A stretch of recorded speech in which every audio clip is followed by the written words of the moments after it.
Fuck off, Hitler.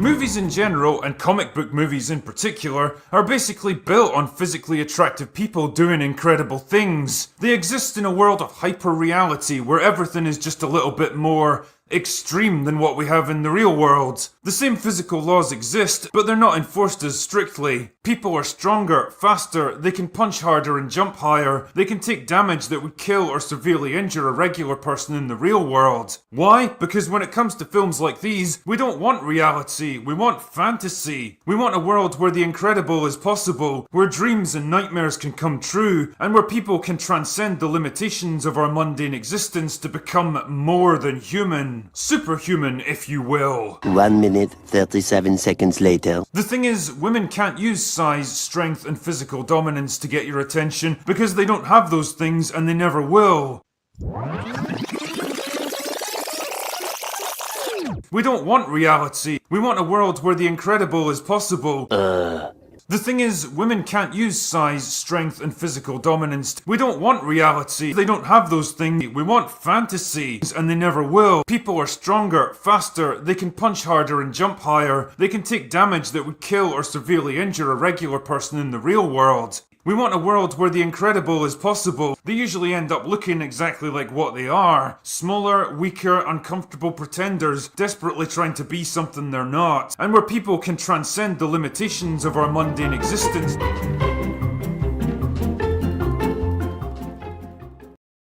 lot of people would call progressive. I would just call basic economic common sense.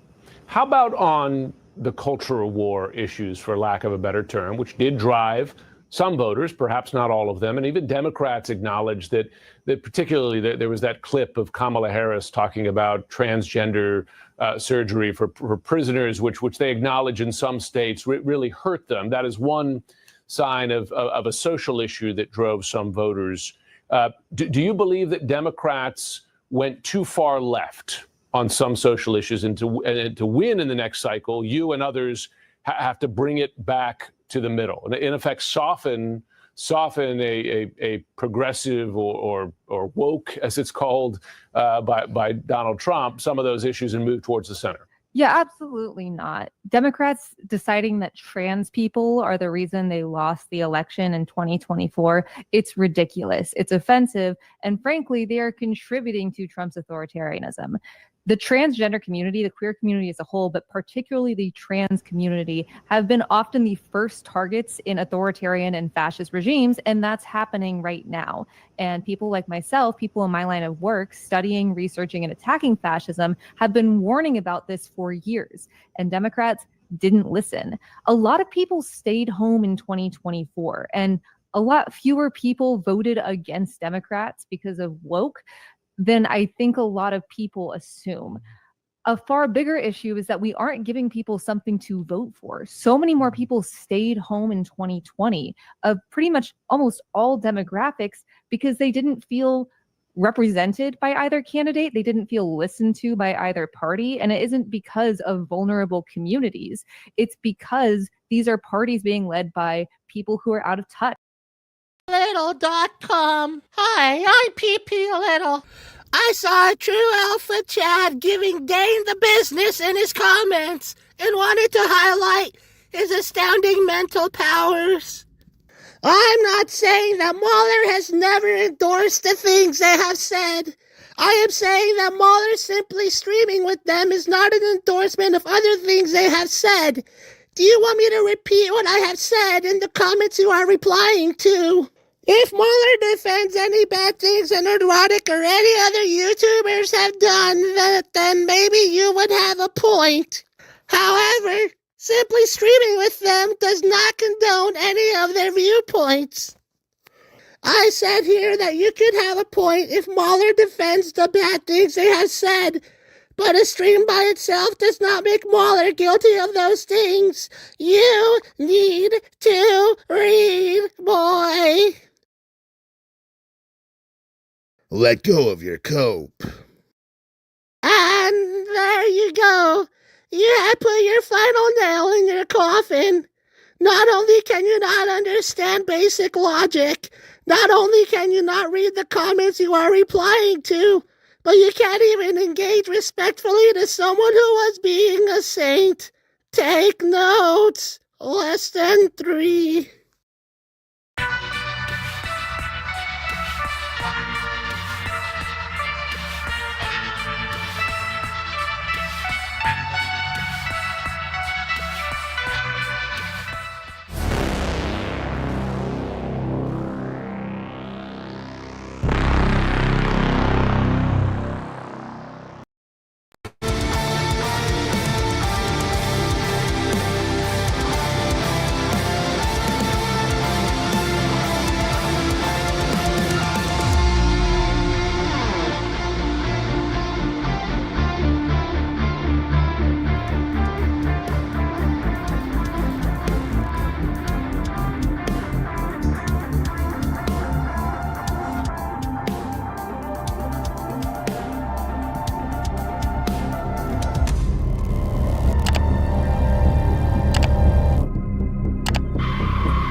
Forced adversity.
The only way that you can really stop this kind of thing is to arouse public opinion. It's very upsetting. It has a bad moral effect. Forced adversity.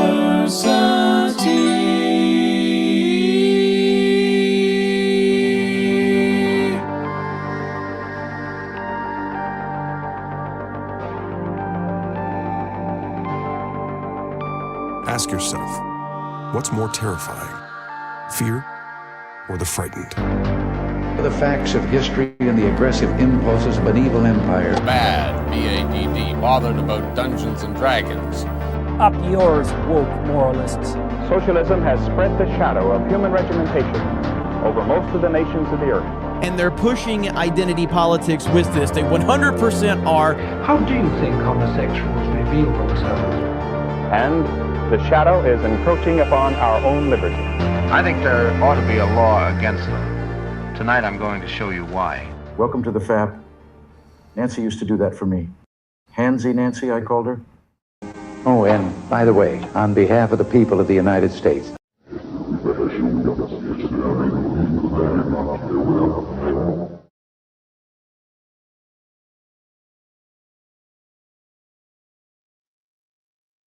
Hello. Oh, shit. Where am I? Where am I? Oh, God. Where am I? I'm gone. Okay, there I am. Hello. Hello. Hi. Hi, and welcome. Oh, fuck that up. No, what's going on? Oh, my God. All right. Here we go. There we go. Hey, it's me. And this guy. Hey, it's me. Hey, and Morgan. Oh, hey. It's me. Wow. Hey. I regret to inform both of you that you are not apparently part of. Wait. God damn, I hate StreamYard now. The Sinister Six. That's okay. I'd rather be a member of the Legion of Doom. Yeah, the Legion of Coom, as Yes. Chariot called it. Wow. Yeah, I saw this. I mean, it's like 7 months old. This is from back whenever we had Birdman on as a guest. I think that same day. Yeah, this was posted, and it's just funny, man. Like, we don't even have time. We'll probably talk about it on the showcast on Wednesday, so because it's So I obviously have more relevant to that. But two questions. First, who is your Spider-Man? If you're the Sinister Six, your Spider-Man villains. Who's your Spider-Man? Eric July, obviously. Probably everybody would want to be Spider-Man. It's Eric July, obviously. Well, the problem is then wouldn't Eric July have to attack them as a bunch of unoriginal Spider-Men? Oh, right. Yeah, Well, because it doesn't even make any sense. How can You they make it right? They don't have with Peter's origin, you know what I'm talking Peter about, right? Parker is Spider-Man. Eric July is Eric July. Oh, is there rage over the Devil May Cry anime? No, I have not. I have not seen that either. I Look, learned yesterday there was a Devil May Cry anime. let's try to remember that it's not really rage. I mean, it maybe is with the audience. It becomes rage once it's fed to the audience, basically. But I mean, before that, it is just grifty content, performative rage. It's like, I'm so angry over this. When will they stop ruining my fucking shows? As he fucking goes to the bank and cashes his paycheck from YouTube. Right? Yeah. I've been more focused on the rage over Netflix Narnia, rumored to be casting Meryl Streep as Aslan. Imagine being upset that Meryl Streep is in something.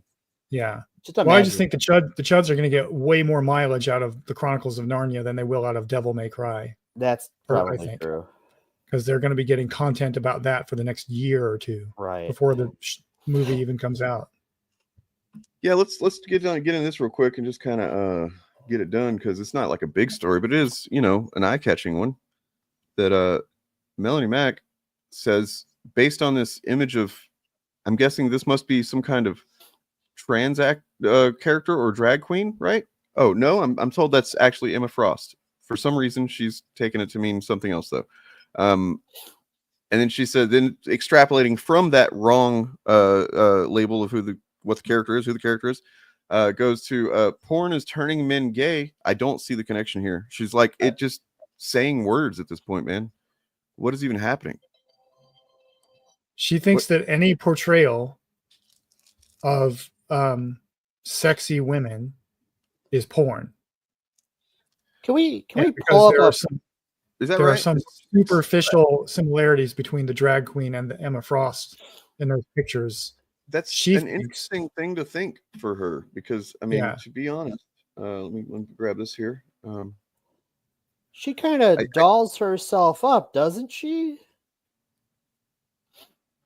She does, but like she thinks that this picture of Emma Frost, because it superficially resembles some aspects of the drag queen, is going to make men horny for the drag queen. Straight men, that is. And she thinks you can turn people gay. That's the thing. A drag queen is a character, and Emma Frost is a character. Yeah. And you can't turn people gay. They just either are gay or not. So you are wrong on every conceivable level. I mean, what it really is people that think that, they're just afraid that they can be woken up to the fact that they are gay. Right. Yeah. Which is possible. Happens. But yeah, she's. So we're done.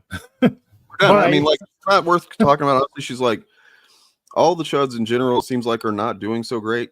They are, at the very least, I think it's safe to say pretty much all of them have stagnated, if not, and I think most of them have done this. Lost some stats going down, numbers go down, red line go down. Well, there's a lot of that going on right now. It's weird that the whole right-wing ecosystem can't make line go up. Why line not go up? It is weird, but at the same time, it's kind of like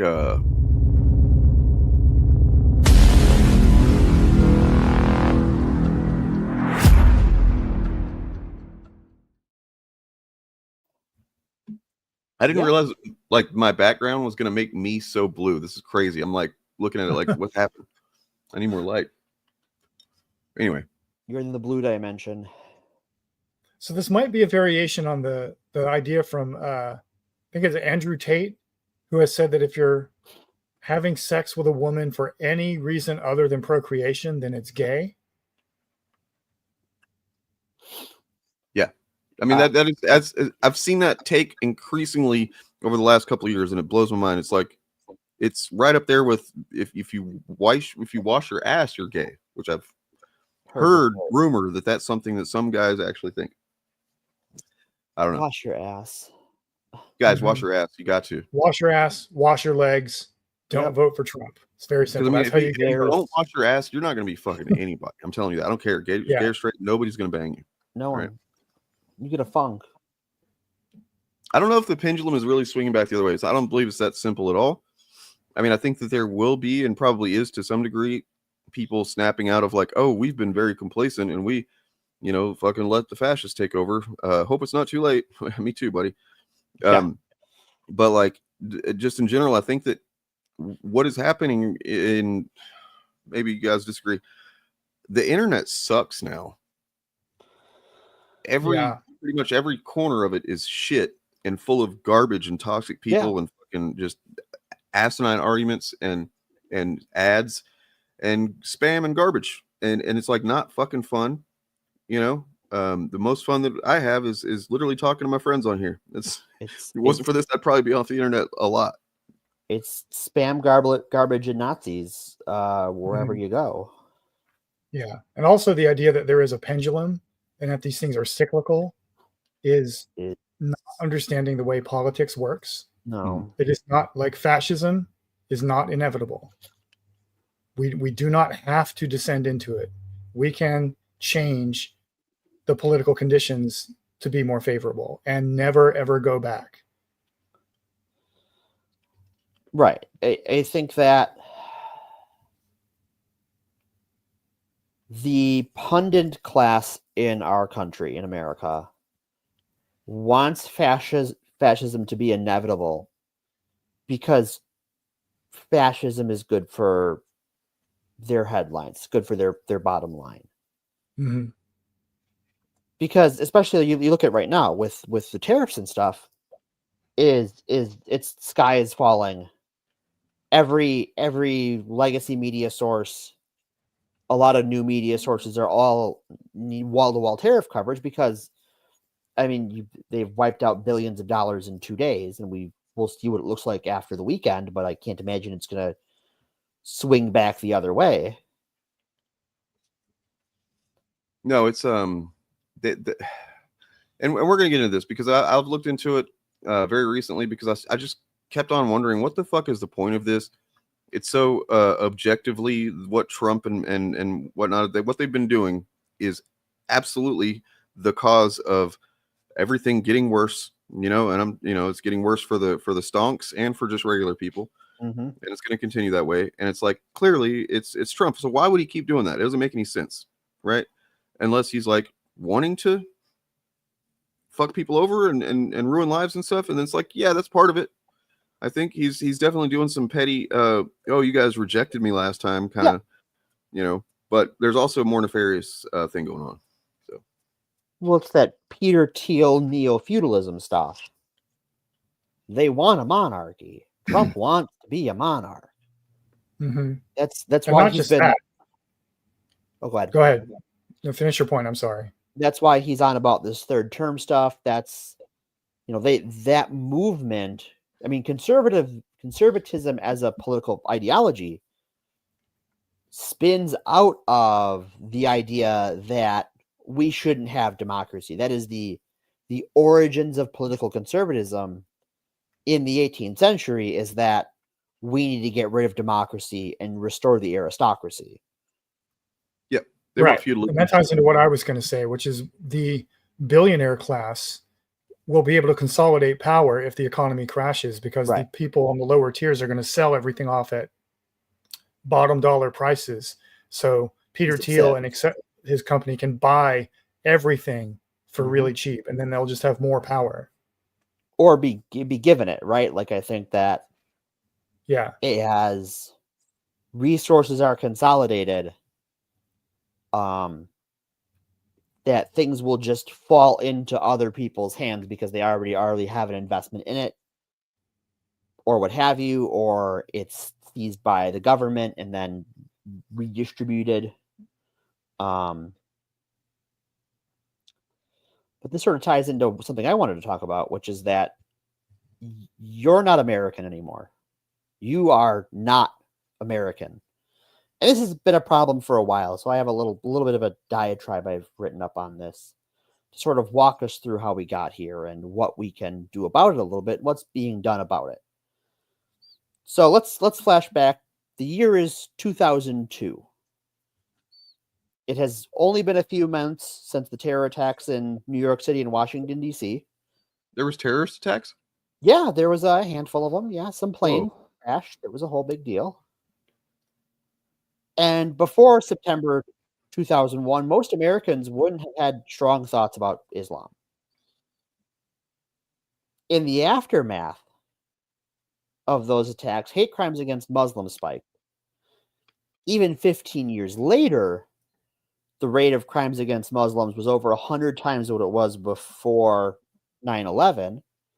And the cherry on top is that these hate crimes targeting Muslims targeted people who were perceived as Muslims, Sikhs, Hindus, Arab Christians. They reached unthinkable highs. Hold on one second. All right. Yeah. Oh, you good? Yeah, I'm good. Okay. And how can we let it happen? It's simple. The definition of America has been shaped by terrorism and war to exclude those people. No matter how long they'd been here, no matter how assimilated they were, there was no oath of loyalty strong enough. They were not Americans. They could not be Americans.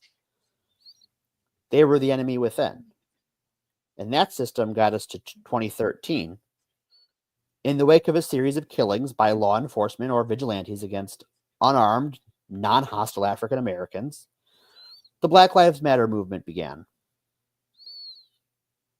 And at the time, and for a decade since then, it has shined an uncomfortable light on a truth many of us are unwilling to look at. To so many in this country, you can't be Black and American. You are Black or you're American, but you're not a Black American. You cannot be American. 2020, a little more recent.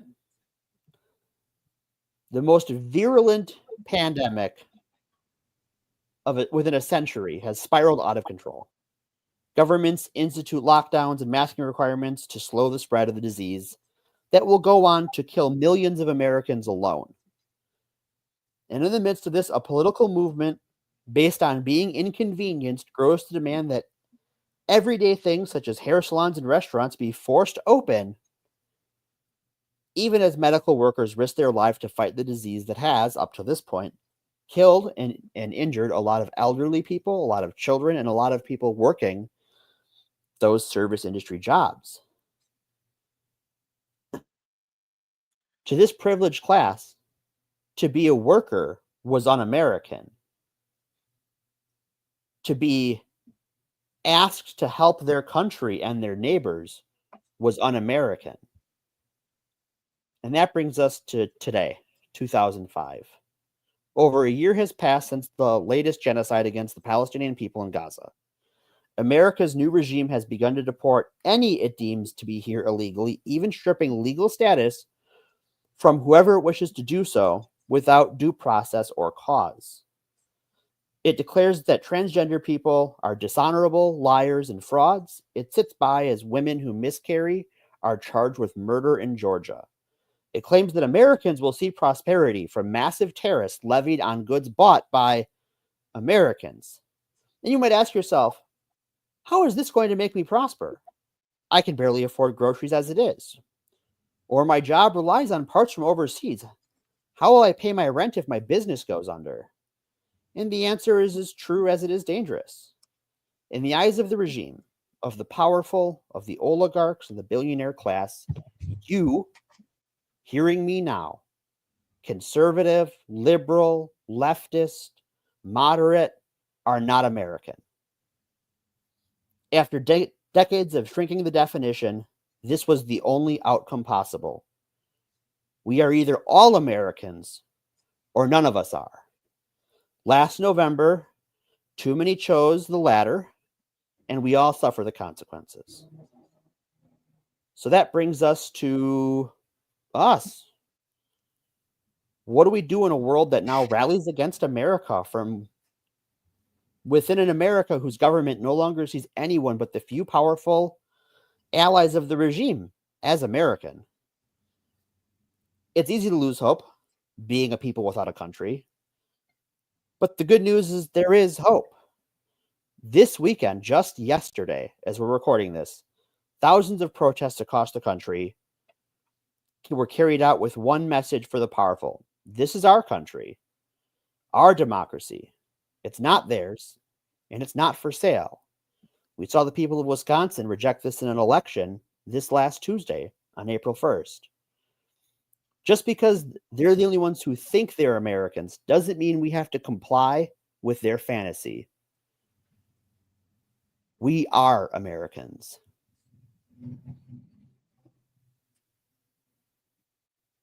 To the ramparts. By the way, my roommate's cat agrees with you. Aw, hello, kitty. Cute. This is Chairman Meow. Oh, man. Leader of the revolution. I've known a cat named that before. I thought, yeah, okay. That's not really his name. Oh, okay. Well, I literally have known someone that named a cat Chairman Meow. I just want to point out this: Elon Musk lost $11 billion after the announcement of the tariffs. So maybe not all bad. Not all bad, but he won't notice. That's He the doesn't worst feel part. that. It's not even real money. It's just fucking theoretical money anyway. Well, we've seen, what is it, Russian stooge Benny Johnson say, oh, people won't notice. And he's being told that by people who won't notice. And when they say, oh, Americans won't notice, this is what I mean. To these people, only they're Americans. You, who's got to pay $7 for a dozen eggs, you're not American. I mean, actually, so since during February and March, he's lost about 126 billion, which Good for him. Which will hurt his feelings, but it won't affect his material conditions at all, really. No, not his material conditions. But I mean, if that doesn't, I don't know. I mean, you know what? I don't even know why I said that, because I'm the one that had an idea for a topic that involves this. So, Elon Musk has said that the government is going to go after people who have criticized Tesla. Good old free speech, Elon Musk. Free speech, guys. That's free speech. And that's, and to Morgan's point, this is exactly what that means. It's like they always meant free speech for us, as in them, because we're MAGA. We support this MAGA agenda, even though we're going to get fucked by it too, and probably not be included in the American category anyway. A lot of these people that voted for Trump. Almost all of them. If you voted for Trump and you're hearing my voice, unless your assets sit around 10 figures, you're not American anymore. Sorry. They don't care about you. Right. Why would a president want to cause suffering? And it's not it's partly motivated, but I don't think if it was just Trump being petty that it would be happening. I saw a video, and I'm going to show you guys that video. Watched it yesterday. The other part of it, the functional and more nefarious and terrifying part of it is this. As you know, if you watch this podcast, listen to it, we talk about generally the cultural shift, slide, just skid mark or into fucking fascism that's been going on. That's at the core of the podcast, whether we're talking about the comics code or whatever it is. It's all there. It's all part of the same human impulse that tends to happen and flare up now and then of moral panics and whatnot.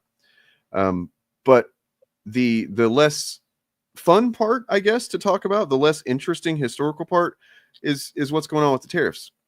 And the billionaire founder of LinkedIn just exposed Donald Trump for his tariff plans. Seen here called The Truth About Tariffs. You might remember Reid Hoffman a couple of days ago clapped back at Elon Musk after Elon Musk said that Reid was paying for all of these protesters that are protesting Tesla, and he ended up getting more likes on this tweet than Elon Musk did on his own app. So this guy really knows how to get under Elon Musk's skin, and I'm really excited to show this video to you because I think it's one of the simplest reasons and explanations for what's really going on here today.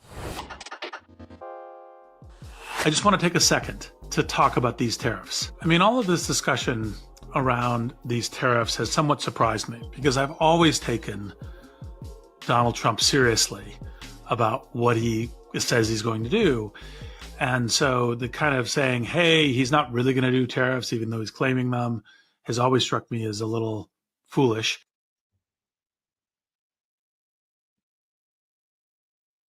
Dan, you're muted. Dane, unmute yourself. Dan, you are muted. He's Thank going you. off. Thank you. So it's more than a little foolish. As he said, it's a little foolish. I'm thinking about like all of the times, going back to 2015, 2016, whenever Trump would say something, I'm going to do something or whatever, the fucking people, people would just like hand wave it away and act like, oh, he's not being serious. He's just saying some shit or whatever. And it's like, well, why the fuck would you vote for this guy if you can't even trust anything he's saying, right? Like it's bizarre. It's all part of the cult, I guess. But it's the cult of revenge, right? Trump's whole brand is based on the cult of revenge, that he is going to hurt the people you want hurt. Not it can't hurt you. He's not going to hurt you. He's your guy. Why would he hurt you? Yeah, because never mind that he's not your guy. He definitely is going to be paying very close attention to what affects whom in the country of 350 million people. Yeah, the cult of revenge is just the means by which they achieve their real purpose, which is to the reason they want pain and suffering is so people will lose faith in the system. Mm-hmm. And the reason they're like attacking Social Security is so people will lose faith in Social Security as a government system, and then they can privatize it and turn your grandparents' retirement money into a hedge fund that will be managed by a third person that takes a cut from their Social Security payments. And isn't responsible for when they gamble your money away. Right. So it's just the long-term strategy they've always been doing. They get elected to power, then they break the government on purpose. Mm-hmm. And then when people notice that the government's broken, they point at it and go, look, government's broken. You can't trust it. So we should privatize everything. I think that's the tip of it, Anarchy Hamster. I think that's just the tip. Sorry. It's Trump is, it's just like the Joker in The Dark Knight. They felt like, and they were right to probably look around and go, if we don't do something, the sentiment seems to be going against wealth in this country. And on a long enough timeline, if this continues the way it's going, it's gonna, we're gonna have a bad time if we're trying to be, rich fucking, oil barons and whatnot. The people they're gonna start pushing for, electric vehicles and taxing the wealthy and shit like that. That's where it would go on its own fucking organic, strength of what the people were starting to very slowly snap to. And then you get the reaction to that has been, first, Russian fucking, disinformation that gets spread out through 4chan and whatnot. And then that comes out through the fandoms and, puts me where I'm at making content that I've been making and trying to respond to that shit, having no idea at that time when I started how big the stupid shit was. And then, eventually Trump. Well, Trump came before I started making content, but yeah, it all led to that. It all, Gamergate, all that shit, as well as just the general, rightward shift of like normalizing very far right, what would have been seen as very far right, crazy fucking talking points and policies and stuff like that just a decade before became very normalized very quickly. I would say And, within 5 years, I would say the radicalization of this country has moved that quickly. Yeah, and the So reason for that, the underlying reason, if you want the material explanation for why that happened, look at people who voted Obama twice, then voted Trump, then voted Biden, then voted Trump, and voted for AOC at the same time. What all of those candidates have in common is that they promised transformational change and then did not deliver it. Sorry, the cops are coming to get me. I don't know if you'll Yeah. hear that. What did you say? No, they want so each candidate, like Obama. AOC isn't capable of transformational change on her own, to be fair. No, I mean, really, she's not. Obama wasn't either, but like, yeah. Well, I think that's the thing that, like, but that whether they're capable of it isn't the point. They were perceived as being capable of doing so, and then when it doesn't happen, people swing to the other side. Trump and Obama both ran as outsiders to the system, and a lot of voters projected their desire for a revolution over the system that was fucking them over onto those candidates, and then those candidates didn't deliver, so they voted them out. And I think now the Trump is difference back between- in because he's perceived as being a wrecking ball to the system that is fucking everyone over. That Obama had in common with Trump's first term, anyway, is they both probably really did genuinely want to, make some radical changes in office, and then they get into office and realize how fucking hamstringed they are. How actually limited power they have to do anything that would be meaningful change in a short amount of time or anything. And of course, Obama, not being a fucking completely insane man, just said, okay, well, I just got to work within what I got here. I'll do what I can. Affordable Care Act. Okay. And Trump is Trump, but yeah. Well, and now we like the Republican solution to we cannot change what we want within the system was to destroy the system.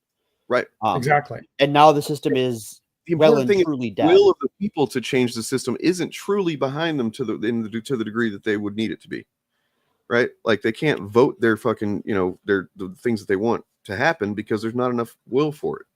Well, I think they have set up the system because they control the system.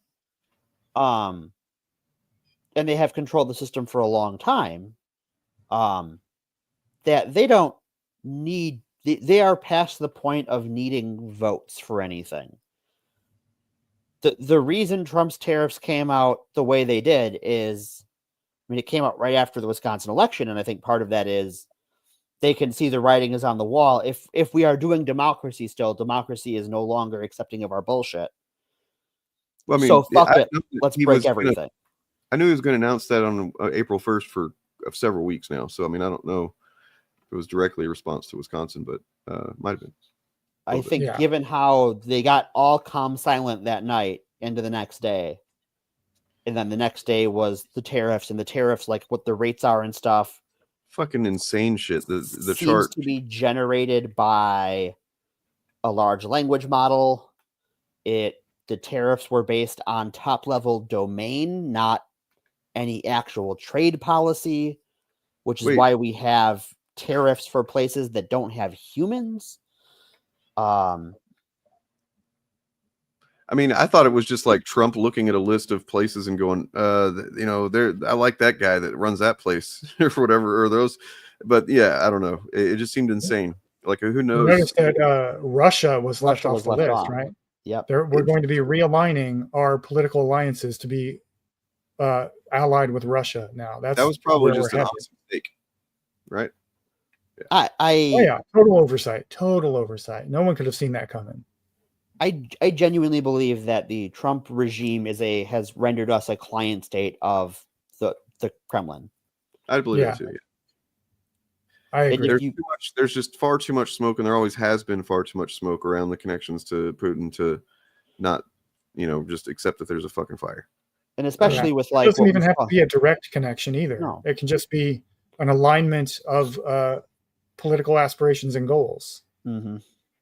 Trump is doing what he would do anyway, and Russia said, "Oh, look, this person is doing what we want someone to do of their own free will. So let's just spend money." Well, fund media companies he's got Michael Flynn to do his fucking dirty work, hanging out with Putin's people and shit, and making plans and whatnot. And then Michael Flynn, of course, becomes a central figure in QAnon. Mm-hmm. coincidentally, I guess. Even just last year with Lauren Chen, right? Like, just laundering Russian money into America to do this media campaign. Yep, and then and of course there's Benny Johnson, who part of all that. He sure has streamed a whole lot with the Nerdrotic and Critical Drinker and those guys. It's weird. Yeah, funny how that works. Funny how he started doing that more after he got the Russian money and was in a private Discord with the Russian producers. Yeah. Funny how he blamed a terrorist attack on Ukraine. There was absolutely like zero evidence of that. That was the case. Yeah. But I mean, to bring it back to presidential politics, I think the lesson that the American public failed to learn is that the president doesn't really have a whole lot of power under our Constitution and should not. And what we're seeing right now is the consequences of letting them have too much power. Right. And the media plays a part in this. Just so much of the focus on the president as being the thing that you got to focus on for democracy to happen. When it's it really we did not, the education system, which of course is partially the government's fault, but it's just a failing of a society. Really, when you get down to it, it's just a civilization has fucking failed on enough levels for a long enough time that this is the result.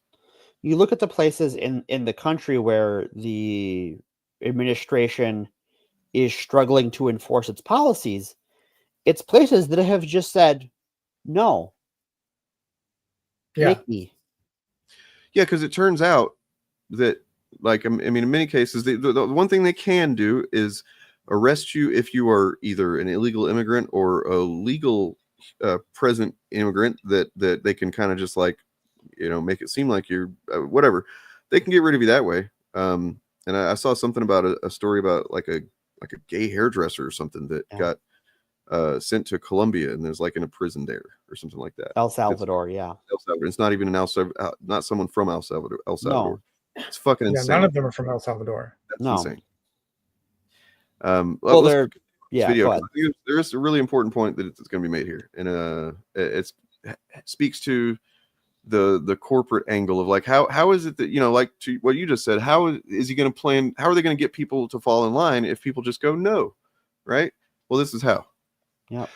And tariffs, as everyone knows, are going to create a huge amount of problems for Americans. They're going to create problems for not just the prices of what Americans buy in their grocery stores. It will cause problems for American businesses. It will create problems for Americans and their jobs. I think we're going to see many more corrections from the stock market. And then people say, well, if that's so clear, why would a business person do this? And the answer is, if your normal way of doing business is by trying to be a bully with your partners, of trying to extract deals by hitting them with a stick first, that's the commitment to tariffs. But the tariffs are not going to create things that are going to benefit the American people. They're not going to create lower prices. They're not going to create more jobs. What they're going to create is some political concessions. So a couple of things I want to talk about there. First off, I think he's right on the money. After this, I have an actual. Yeah. That's just the first part. He looks more deeply into it. And, there's a spreadsheet that he looks at in a minute that is law firms in the U.S. I just mainly major law firms. And we can access that spreadsheet too. And I'm sure, or at least there needs to be more in various industries of these spreadsheets that get created that show the status of these law firms in regards to whether they've capitulated to the Trump administration yet or not. Yeah. So it's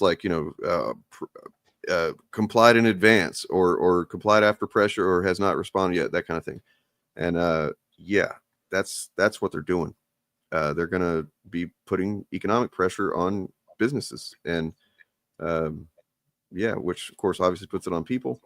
And this is the same thing Kings did.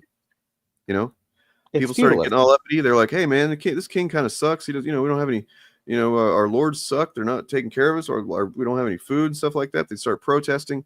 The king would tax the fucking lords higher, and the lords would have to quell those protesters to get taxes go down. Yeah, it's just a return to feudalism. Yep. I mean, honestly, like I'd known that was essentially the backwards evolution of where, you know, capitalism ending, and then like, oh, well, eventually we're going to end up back in feudalism. I didn't know it was just going to be like a couple of days from now. Like, oh, we're there. Great. Well, this has been the, I think where you're seeing a divide in the right, in like the investor class and the business class, not these high tier oligarchs, is that those people are tied to the capitalist system. They're not part of this neo-feudalism, so they stand to get fuckled, and they're the ones who are going to be pressured to cover the cost of the tariffs, to enforce the will of the establishment, and they don't want to, because capitalists, the investment class in particular, they just want to make the line go up. They just want more money, and we see how they, you know, rainbow capitalism is a great example of this, where it's like, oh, well, we want a bigger market share, let's market to these people who aren't being marketed to. Oh, wow, we're making more money. That's cool. Oh, wait, we're getting pushback. Well, we'll roll that back then. We'll walk it back. It's just like that wherever the money is where they'll go. And this is like, well, we don't want to follow you into less money now, and you promised us more money. Get money. That's basically their whole thing. Right. Just why you tariff, why you take money. And which is why they're all shocked that he would do this, because they thought he was all on their side. And the three of us knew that, and we're fucking nobody. So yeah, this is essentially against the rules, right? Like, I mean, it obviously is against the rules, but it's against any kind of norms or even any kind of sense that most people, you know, think of. Yeah. So, sorry, go ahead, Bob. I was going to say the investor class is no longer American either, because they don't have any wealth. I mean, a lot of them are wealthy, but right. They live off of passive income, right? From dividends and stuff like that. Whereas people like Peter Thiel and Elon Musk just have so much money tied up in real estate and tangible things that they're now effectively the new lords, the feudal lords, and they don't need any longer. They don't need a stock market to be powerful anymore. No. Especially when you're Elon Musk and you've sabotaged the legal systems that were in place to monitor your fraudulent behavior. Yeah. I took a fiduciary duty earlier. It was fucking brutal. So the way this is headed is that the investor class is going to have to choose between techno-feudalism and democracy, or democratic capitalism, which ultimately is a contradiction, but in the short term, it can be done. And I fear that too many of them will choose the wrong way. But the way that revolutions begin usually in the modern age is through an alliance between the elites, which would be like the investor class, and the working class against the people who are at the very top. Right. And I think that this is that push come to shove moment. I also think that a lot of people don't see the distinction between the two. Yeah. Between the two what? Between the investor class and the establishment class. Your Peter Thiel's, your Donald Trump's, your people in Congress. Yeah, and a lot of people want to be in those two classes who aren't. You know, there's the old John Steinbeck quote that no American considers themselves poor. They just consider themselves a temporarily embarrassed millionaire. Right. Yeah. Now it would be a temporary embarrassed billionaire. Now everyone thinks they can get to where Elon Musk is. You cannot. And you can't. Elon Musk did not get to where Elon Musk is. He's Elon Musk fraud. was shat out where Elon Musk is. Right. Right. Most billionaires, there are exceptions, but most billionaires were born rich and then got a bunch of taxpayer money to subsidize their companies. They got rich off of us. They did not get rich through merit or because, you know, they're smarter or geniuses or anything like that. They were just born into wealth, and they got lucky. Well, not all billionaires exploited so directly or benefited from exploitation so directly as Elon Musk has. No. True. He's a special Elon guy. Musk has made most of his money on the back of the taxpayers. Yeah, something that stood out when I was watching Trump talk about his fucking tariffs, and he started talking about groceries. Did you guys see that? I saw it amongst several other things, so I don't remember it. It becomes clear when he talks about certain things, like, oh, this is not a concept he thinks about and hasn't probably for decades, if ever. So he's talking about groceries, and he's like saying it really pronounced. He's like, this word we don't use anymore, groceries. It's like a bad everyone uses every week. All the fucking time. I'm sitting here listening to him like, what are you talking about? And I realize that's because he doesn't think about that shit. No. He never fucking he's not a fucking grocery shop. He doesn't say the word. It doesn't mean anything to him. But somebody told him, you got to talk about groceries, right? And he's like, oh, okay, we'll talk about groceries. The word nobody says anymore, the bag with food in it. This should be the game show to hold high office, to hold federal office in this country. I should be able to take you into a grocery store or a Meijer or something, blindfold, spin you around 3 times, give you a shopping list, and have you walk out with the things on that list in an hour. Blindfolded? I couldn't do that. Well, they get to take the blindfold off after I spin them around. Like, they can't see where they're going once I drop them in the store. Morgan. I wish I was, but I'm not. I've been reading a lot. I want to see you find me a pack of sticky notes in a fucking Walmart. I want you to find me a can of soup. Get me the ingredients for spaghetti. Right. Yeah. Like How do you make a casserole? Right. Can you make a casserole? Then you can't be. If you can't make a casserole, you can't be president. I'm sorry. That's just like, what are you even doing? Yeah. All right. Let's continue on here because he's about to get to this spreadsheet thing and gets a little bit more granular here, and then it's almost up to the point where we don't need to watch it anymore. Bread from Senator Chris Murphy that lays out that theory even more. So stay tuned for that.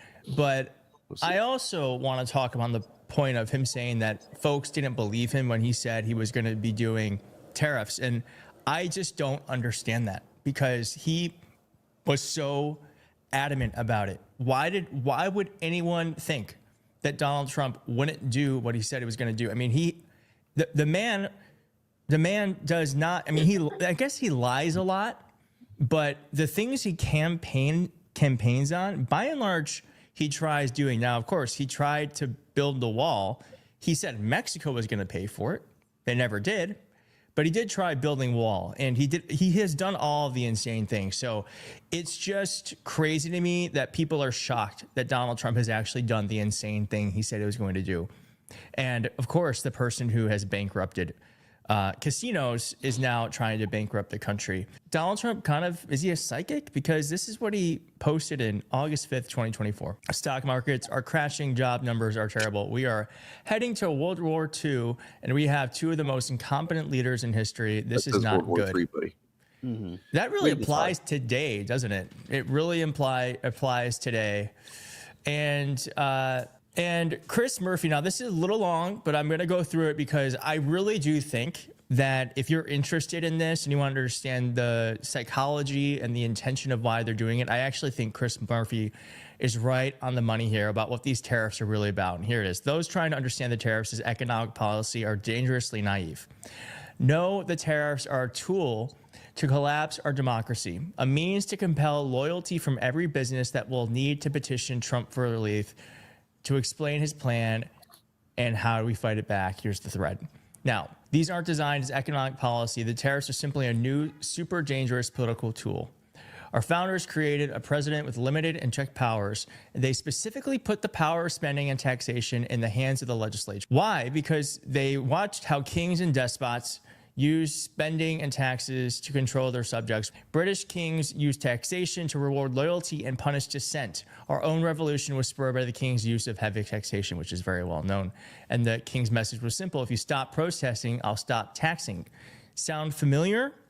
Well, Trump knows that he can weaken and maybe destroy democracy by using spending and taxation in the same way. And he is using access to government funds to bully universities, law firms, and state and local governments into loyalty pledges. Before we continue this, I want to just kind of hone in on that loyalty thing from law firms, because the students at Georgetown have made actually a Google spreadsheet that anyone can look at. This is brilliant. That says they're tracking the largest law firms in the country, and they are marking if they've caved to the administration. As you see, Milbank here has, Paul Weiss, Skadden Arps, Sullivan and Cromwell, Wilkie Farr and Gallagher have all caved to the administration. This is a list of all the ones that are complying in advance. And then this is one who are standing up to Trump and no response. So this is a really valuable list, because we need to know, and we should be doing this with every industry, to know who is on the side of democracy and who is trying to make authoritarianism happen. Yeah. Yeah. Keeping track of the descent as we fall faster and spiral. Yep. Good times. I think if nothing else, it does show that list is not as skewed one way as I thought it would be. No, I mean it kind of maybe did seem a little bit heavy on the caved side or complied in advance, but there was a big block of green. Yeah, there was a lot more green and no answer than anything else, and true. And that's going to be.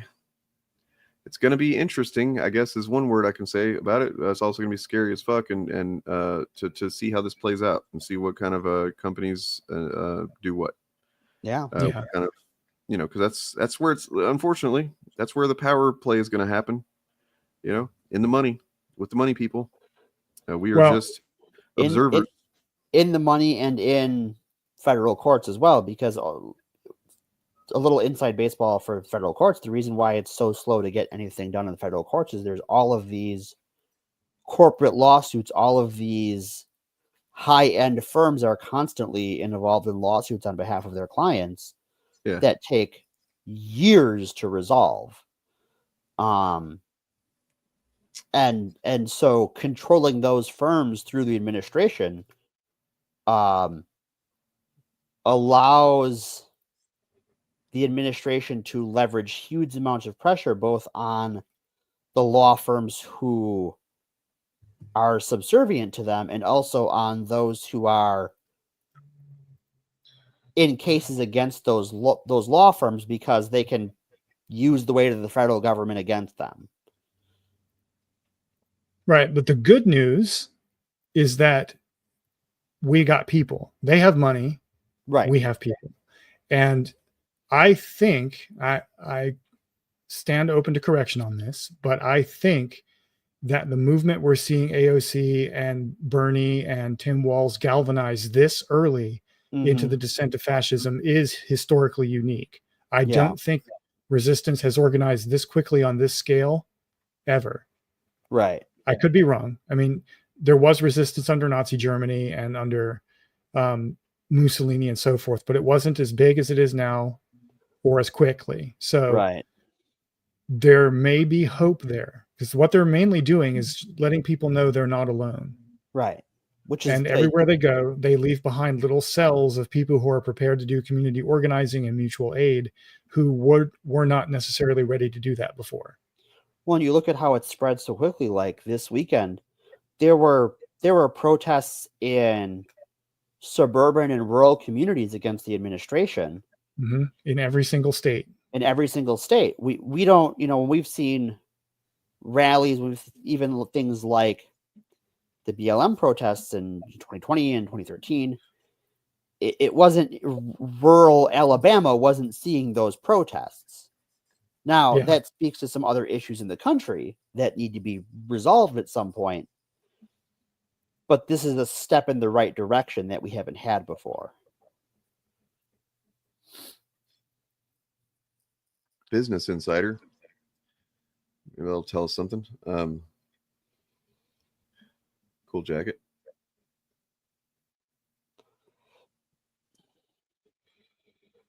Last week, nationwide protests targeted Elon Musk for his role in dismantling government agencies.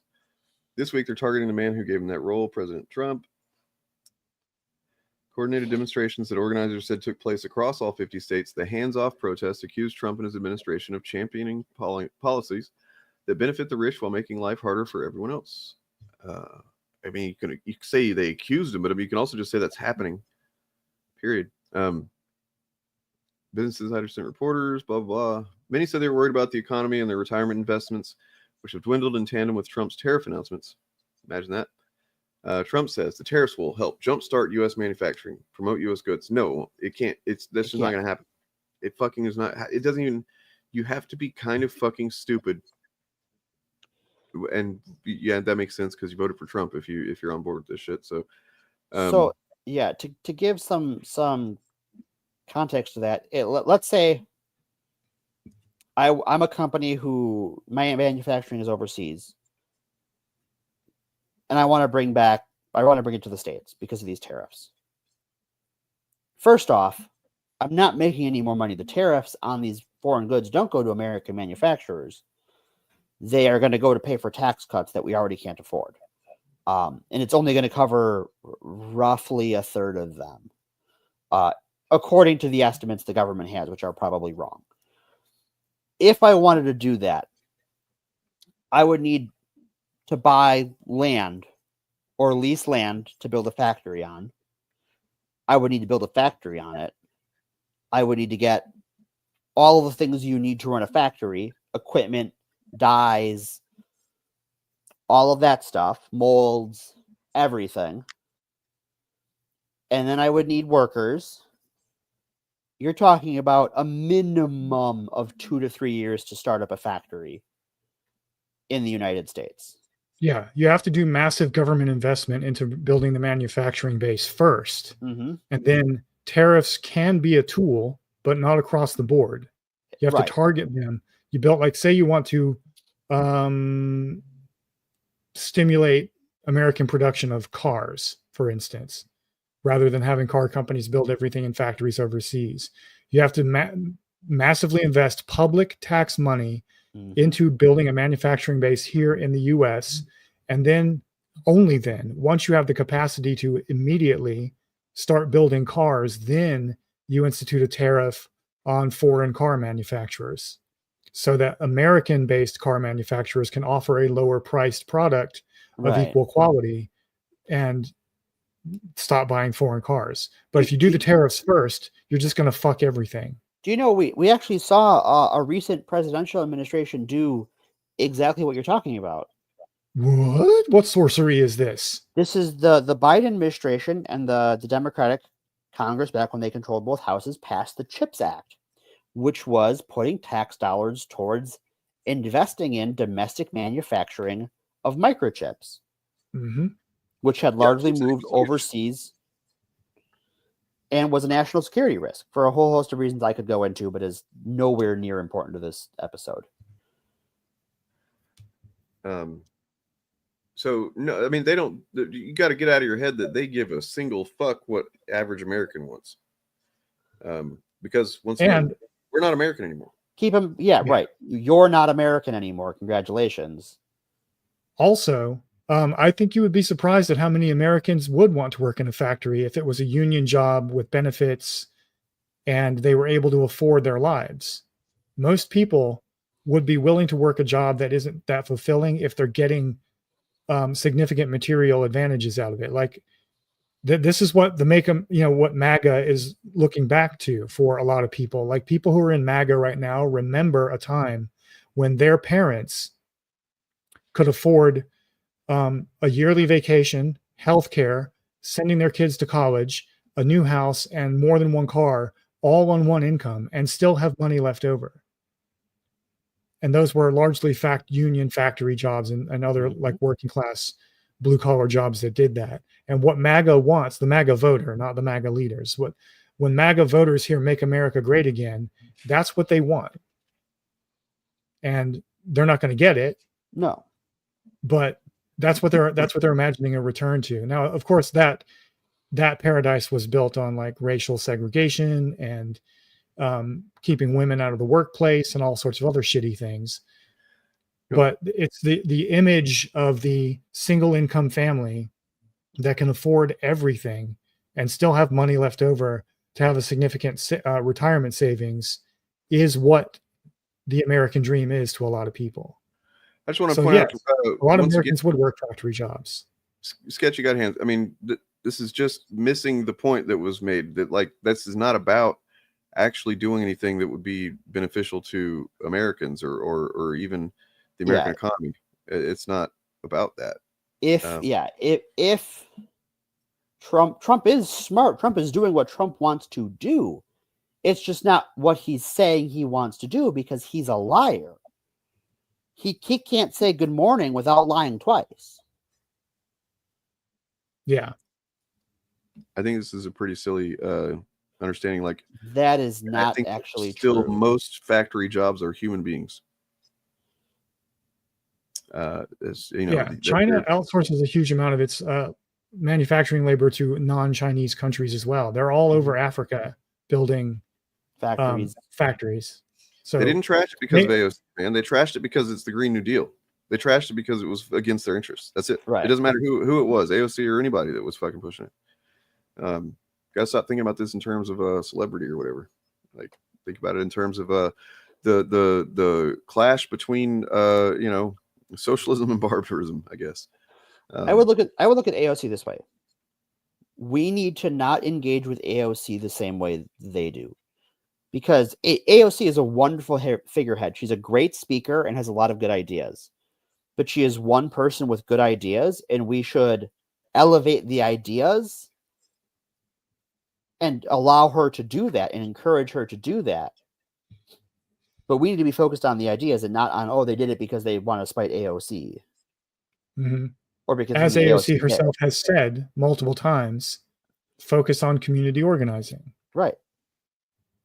Leaders will emerge. We won't know who they're going to be ahead of time, but inspirational leaders will emerge from community organizing and mutual aid. And the bigger those networks are, the faster we can get things done. And if I know a lot of the right-wing pundit class has focused on bringing those Chinese factory jobs to America, even if that were possible, these are the jobs with the suicide nets. These are not jobs that anyone should be doing in those conditions, whether in China or over here. Yeah. Ideally, it should be robots doing it. Vibe-based defense of or denouncement of that claim about jobs and robots. I've looked up some stats here, and 2.2 million industrial robots are currently in use around the world. 1.7 million manufacturing jobs have been lost to automation so far. Up to 20 million manufacturing jobs could be lost by robots by 2030. And currently, 25% of jobs in the U.S. are at high risk of automation. I mean, so there's still far more people that are working in factories than there are robots, but it is a very quickly escalating problem. Right. Yeah. And here's the thing. It doesn't need to be a problem. We could create conditions now where when robots replace people's jobs, the people whose jobs are being replaced have a universal income or something. I want to what's on the screen here for last little while is sure. So Business Insider pointed out some things that seem different compared to previous anti-Trump protests.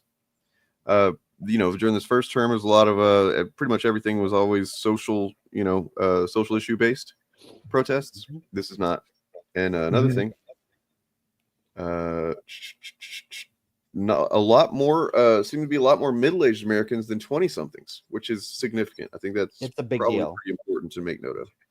That's a big deal. You don't often have working Americans, because I think to bring it back, I think working Americans have begun to realize that the economic establishment of this country does not see them as Americans.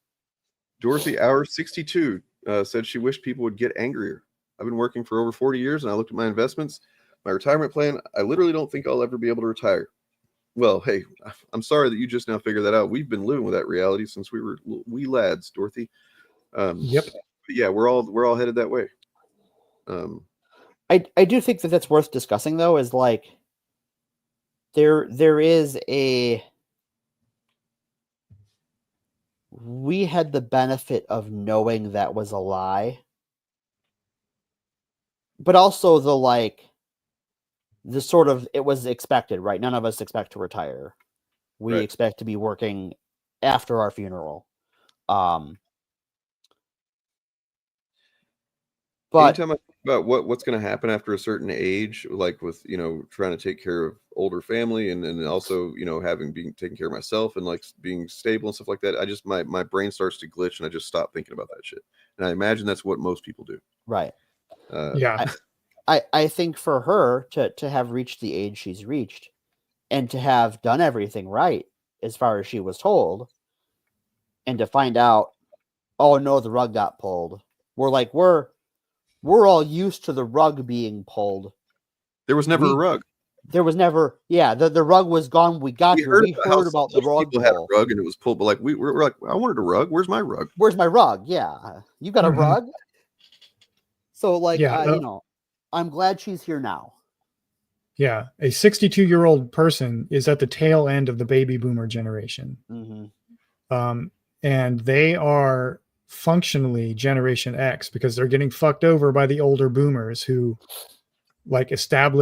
who benefited from the Great Society and the New Deal set up by FDR and Johnson, and then said, fuck you, I got mine, rather than extending that to generations who came after them.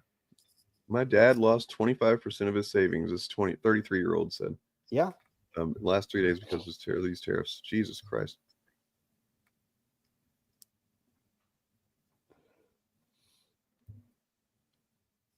Yeah, it's a real fucking problem, man. Like, I'm kind of glad that I borrowed from my retirement fund for the down payment on my house.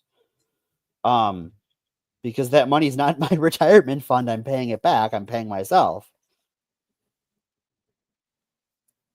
Yeah, I mean, I want to point out that, like, as Lucifer Writing pointed out, that this is not just like one person saying this. This is a person representing a lot of people right now. Right. Yeah. Every person in this article represents thousands of people. Right. And if we all think back a few weeks ago when we were looking at the scholarship on what kind of, like, how authoritarian regimes are successfully overturned, the numbers were, it has to engage about, I think it was 3% of the population, led by women, and aided by elites from within the system who are fed up with being fucked over. And one of those components, people from within the system who are fed up with being fucked over, is what we see happening right now with all the government layoffs and the firings and the dismissal of generals and stuff. People from the intelligence community and the military are going to be joining the resistance.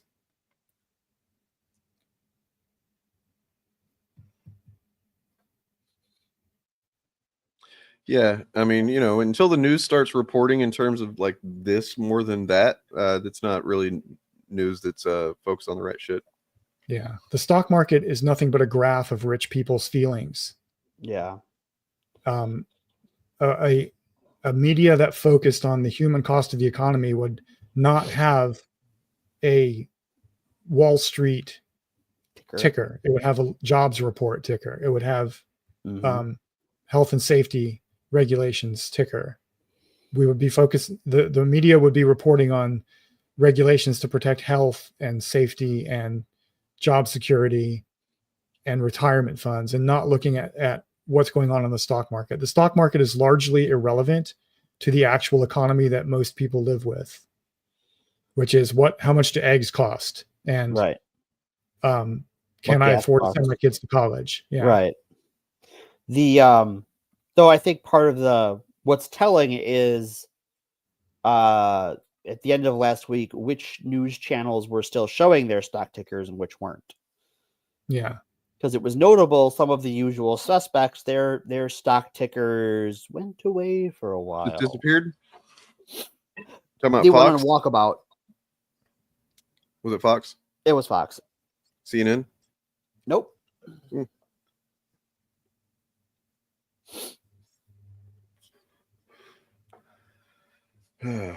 Yep.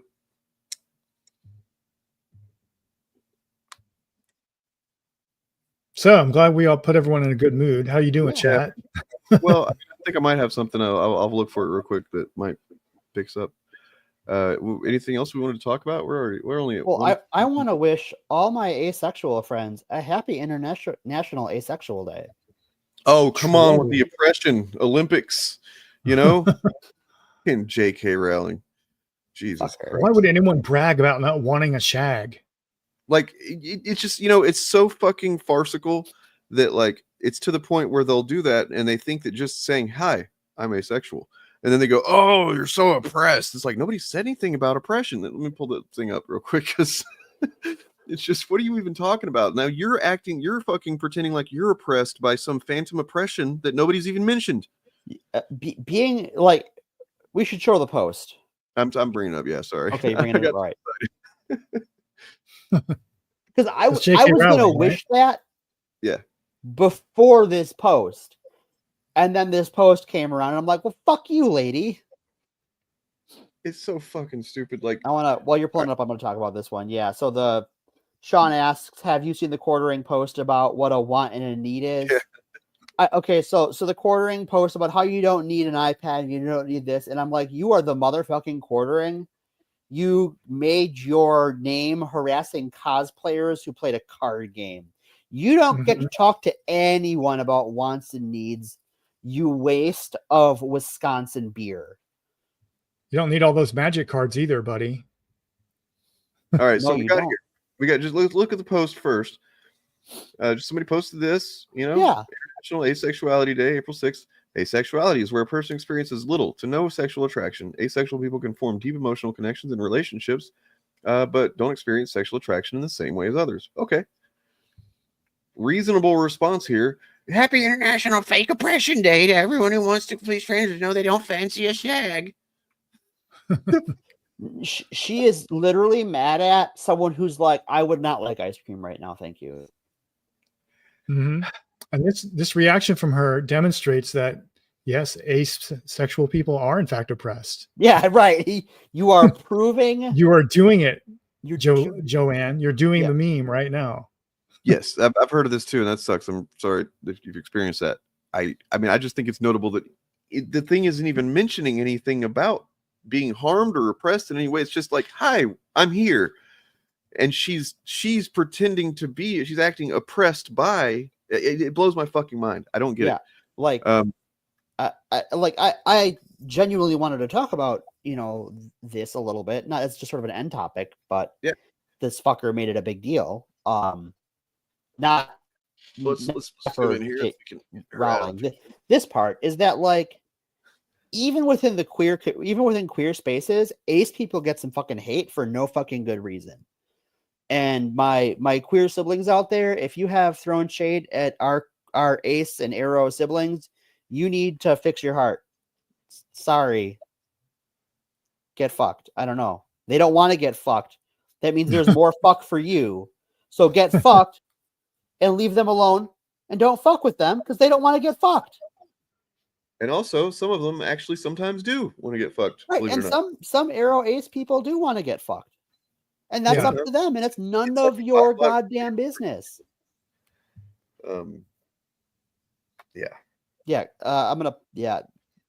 This is Zephyr a macho-normativity in action. Yeah, Zephyr pointed out that we've literally been told that we're not queer enough for Pride. Ace people belong at Pride. If kink belongs at Pride, and it does, arrow ace belongs at Pride. Here. Anyway, we talked over each other, but what I said was that this is a macho-normativity in action right here, what Joanne is doing.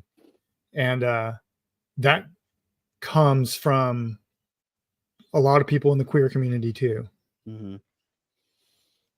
For those who don't know, amatonormativity is the societal assumption that everyone in existence is best fulfilled by a monogamous relationship generally seen as a marriage. Right. And so the economy is structured, at least in the US, is structured to promote monogamous pairings between now even between queer people. And so people who are ace or in queer platonic relationships or are aromantic and don't want any of that are kind of fucked economically because they don't get the same kinds of incentives that married people do. And there are people who get married Just because for the Yeah. benefits and not because they have a relationship that is conducive to a marriage, and that's not healthy for them. Yeah. Even a little. And that's even before we get into things like the societal expectation that is placed on those couples to have children. Mm-hmm. And that's a whole other can of worms. Yeah. Well, as I understand it, that is part of amatonormativity as well. But that's Okay. a function of it. I'm still learning, but that's my understanding of the concept. Just like heteronormativity also expects straight people to have babies. Right. Amatonormativity expects paired people to have families. Right. And fuck that. If you don't want a family, you don't want a family. That's not. And this, to sort of tie it back to our original topic, well, not Melonie Mac, I guess a little Melonie Mac, but like sort of the Elon Musk of it all. The societal pressure to procreate leads to eugenics. Basically every time. When you are like, we are going to make it a societal value that you produce as many white male offspring as you possibly can, you're going to do some eugenics. Yeah. I'm going to pull this one up because I want to talk about this because it's actually in my claw right now. I have a... So Sean writes in that some people would discriminate housing for singles. Not only that, some people will discriminate housing for couples who are not married. Yeah. And in a time where housing laws are getting harder and harder to enforce, people are forced to take worse and worse deals for rent and just need to find somewhere to live, it's harder to fight that. And I actually know a couple who are together but not really interested in marriage. They're an older couple. They are together because they enjoy each other's company and share resources, but have no interest in getting married, are in a bad way right now because of a landlord situation that involves this sort of exact discrimination. And it's some fucking horse shit.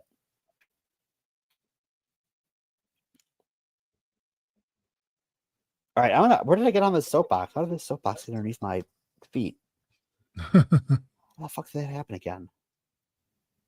So Lucifer Writing says, as someone on that spectrum, you can want a family and your asexuality can limit that access. True. Yes. But it's not, amatonormativity is not about what the individual ace or arrow person wants. It's about what society expects all of us to do, whether we want to or not. Right. And that's where the oppression comes in. Like the economy is structured to encourage specifically heterosexual marriage and romance and baby making, and has been tweaked to accommodate same-sex couples. But same-sex couples are also same-sex monogamous couples too. Same-sex monogamous couples. So it enforces monogamy and it expects children. Right. And the entire tax code is set up to incentivize people to have babies. Mm-hmm. You look at how many tax credits there are for having children or for being married with children versus like married with another dependent. Like if you have an older family member you're taking care of, like they're both dependents, but we credit them differently in society where you are well, let me back up. You are punished less because those credits don't actually cover the cost of raising children. You are punished less for raising children versus not raising children or taking care of older family members. Yeah.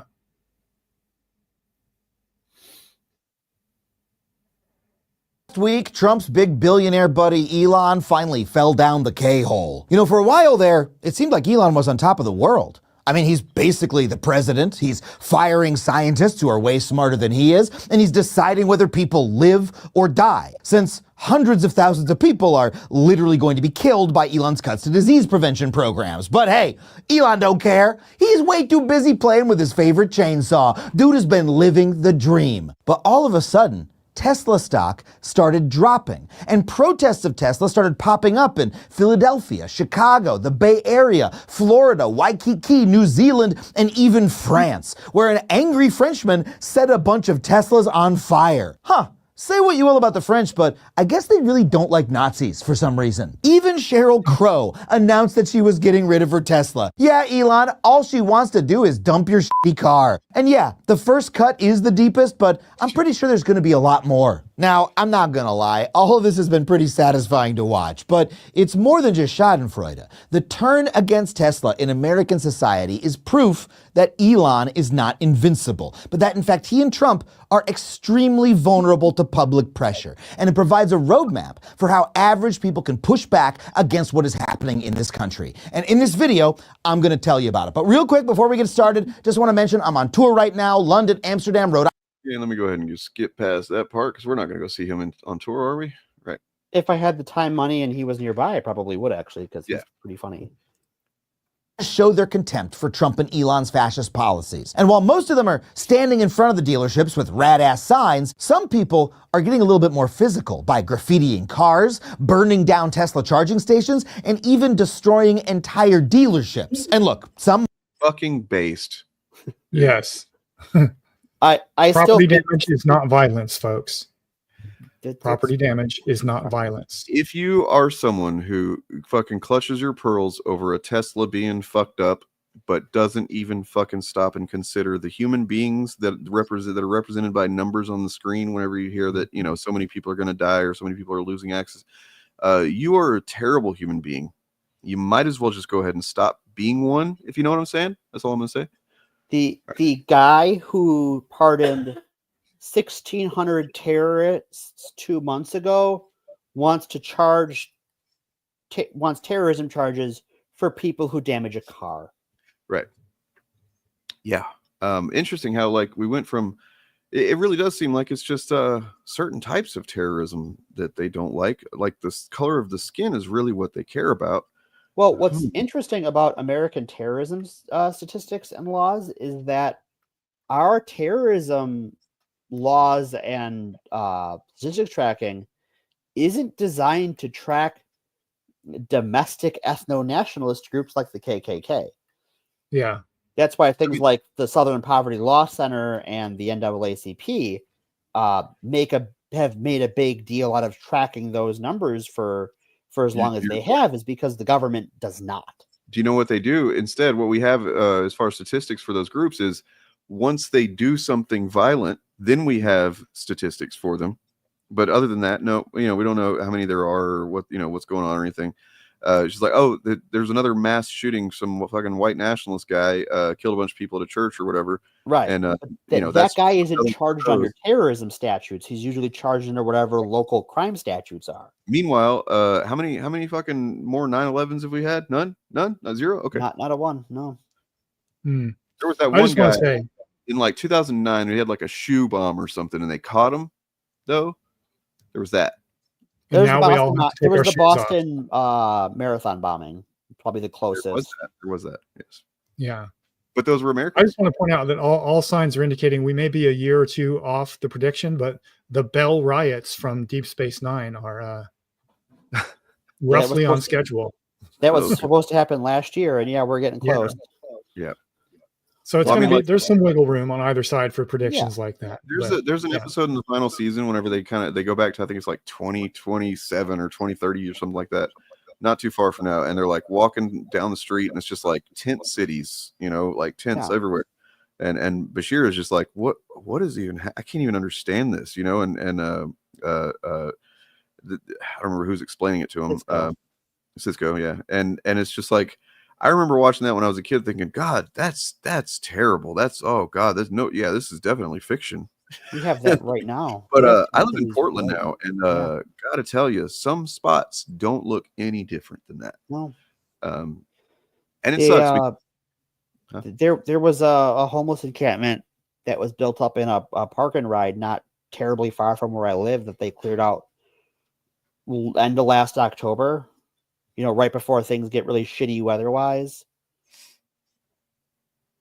Expect more. There's going to be more tent cities. We can call them Trump towns. Trump towns. Just like they called them Hoovervilles. Yeah, there's going to be more of that. A significant number of people, more people are going to be unhoused. I want to talk about how the system exacerbates its own problems and makes, and also affects solidarity and class solidarity, because like the longer, Portland being a pretty progressive spot, has been more lenient and more willing to let people, set up a place to live whenever they don't have anywhere else to go, like on various spots throughout the city. And then over time that creates a problem, because, more people come here whenever they're homeless because they know they can, get away with it more. And not have to worry about moving every fucking day when, sleeping somewhere and then not getting messed with by the cops or whatever. And they can wake up and keep their tent up all day. And then, the locals that, the housed locals rather, they walk through that stuff, and there's, often, I've experienced this myself plenty of times. There's feces around. Sometimes there's fucking hypodermic needles and stuff. And it's like, it's very difficult. Like, you have to actively not like consciously go, I'm not going to fucking think less of these people or like look down on them about this, but it really is fucking like, it sucks. You know what I mean? Yeah. To like have to dodge human shit in the sidewalk or be walking with your kid and see a hypodermic needle and think, oh fuck it, all it would take is my kid picking that up or falling on it. You know what I mean? And it fucking sucks, and it pits people against each other, and that's just another thing. Yeah. Anyway, so if you're in a city that something like that happens, just be conscious of that tendency. It's perfectly natural. I hope, because I tend to feel that way. I have that moment of like frustration, and then I catch myself and I'm like, it's not fucking their fault. It's really not. I think one of the fundamental differences between the left and the right is that the left doesn't base our politics on our disgust response. Mm-hmm. Yeah. Right. Which is a natural response. If you're walking down the street and you see human shit everywhere and it's gross, hypodermic needles, the natural response is to be disgusted by that because it's gross. But don't base your politics on that response, which was what conservatives would do. Mm-hmm. They would blame those people for the problem rather than blaming the system for the problem. Right. That's why they, you think about anytime they talk about the things that they have a problem with in the country, it's always anecdotal shit that like they've seen one or two examples of, and they've just decided, I don't like that at all. And it's like, that's the problem right there. If it wasn't for those people, how is overweight women with blue hair affecting you again? Please tell me how that's actually the worst thing in the country right now. You know what I mean? Like, because they told you to have empathy because they were. That's right. And that's literally impossible. So I get it. I have empathy for that. Empathy is hard. It requires being a mammal. Well, that's why we have labeled it a sin, and we are killing it. Well, shit. I was still using that. Sorry. Might say that vandalism and property destruction are bad, but one might also argue that unconstitutionally vandalizing an entire government that serves hundreds of millions of people is a bigger fucking deal than a little spray paint on the most taggable car I've ever seen. I mean, literally, Cybertrucks are flat and made of stainless steel. It's the perfect canvas. How is a graffiti artist supposed to resist? And look, if you bought a Cybertruck, I honestly don't know what's wrong with you. Owning a Cybertruck is the shitpost of car buying. It means you know people hate you and you don't give a fuck. But I do feel bad for regular people who just bought a Tesla a couple years ago because they wanted a nice car to drive. They were probably busy doing normal people stuff when Musk started going off the right-wing deep end. Until recently, you had to be chronically online to know that Elon became a shitbag. Remember when he called that heroic cave diver who saved a dozen children a pedophile? That was weird as hell, but it didn't make the news the same way destroying the federal government has. But hey, somebody's been watching my videos. Yeah. Fucking Christ, man, that guy. It's Wait, not the unless you fault. were watching Edgier Than Now's video, I hope you have because it's a good one. Edgy does good work. Now that the Musk is out of the bag, countless liberal and left-wing Tesla owners are so embarrassed to be seen in them, they're either selling their cars or buying anti-Elon bumper stickers to let people know where they stand. These I happen to I don't watch this guy like ever, but I happen to stop on a clip talking about Asmongold of a Hassan Piker clip, and he said, "Oh no." I don't really care for the guy that much, but like he did say something that made me laugh. It was that Asmongold has a dead rat for an alarm clock. That's pretty fucking funny. stickers are literally flying off the shelves just like Elon's cars aren't. And this anti-Tesla backlash is not just an empty gesture, it's actually affecting Elon's finances. Before all this happened, Tesla's stock was already ridiculously high. It had a price to earnings ratio more than 9 times any other car maker. That means the stock was valued far higher than it should have been.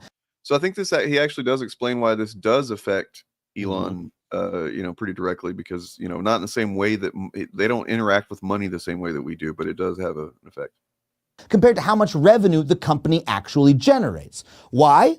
Well, that insane valuation seemed to come from the hope by investors that Elon would revolutionize the entire transportation industry with advanced AI and robotics. That's why Elon was constantly holding these ridiculous, gigantic events where he announced often fake products that Tesla was not even selling or even knew how to manufacture. Like we covered in one of my other videos, the advanced robots that Elon showed off last year were literally being puppeted by a teenager in the next room over. Are you fully autonomous right now, or are you being controlled by a human? How does he not? I mean, of course I know how he doesn't, because he's a fucking billionaire, but like that should get him in trouble, I feel like, with like the law. Same way that one guy that of course now is no longer in trouble with the law got caught and at first was facing consequences for rolling a semi truck down a hill and telling people that it was self-driving. Or whatever. Or no, he was telling people that it was what was it? Fucking fusion powered or some shit. Something like that. Yeah, I forget which scam that was. But no, that's the thing, is that these lawsuits take forever, and that Elon was being investigated by the SEC again because he'd already been fined by them for several things by now. Literally, Eric Debunks has only been on this show, I think, one time in like 3 years almost. Yeah, that Eric is Wednesday, or on Eric Debunks or Eric Reloaded, his own channel. It's all linked below in the Down description. I am not fully autonomous yet. That's not the future. It's just the animatronics they have at Chuck E.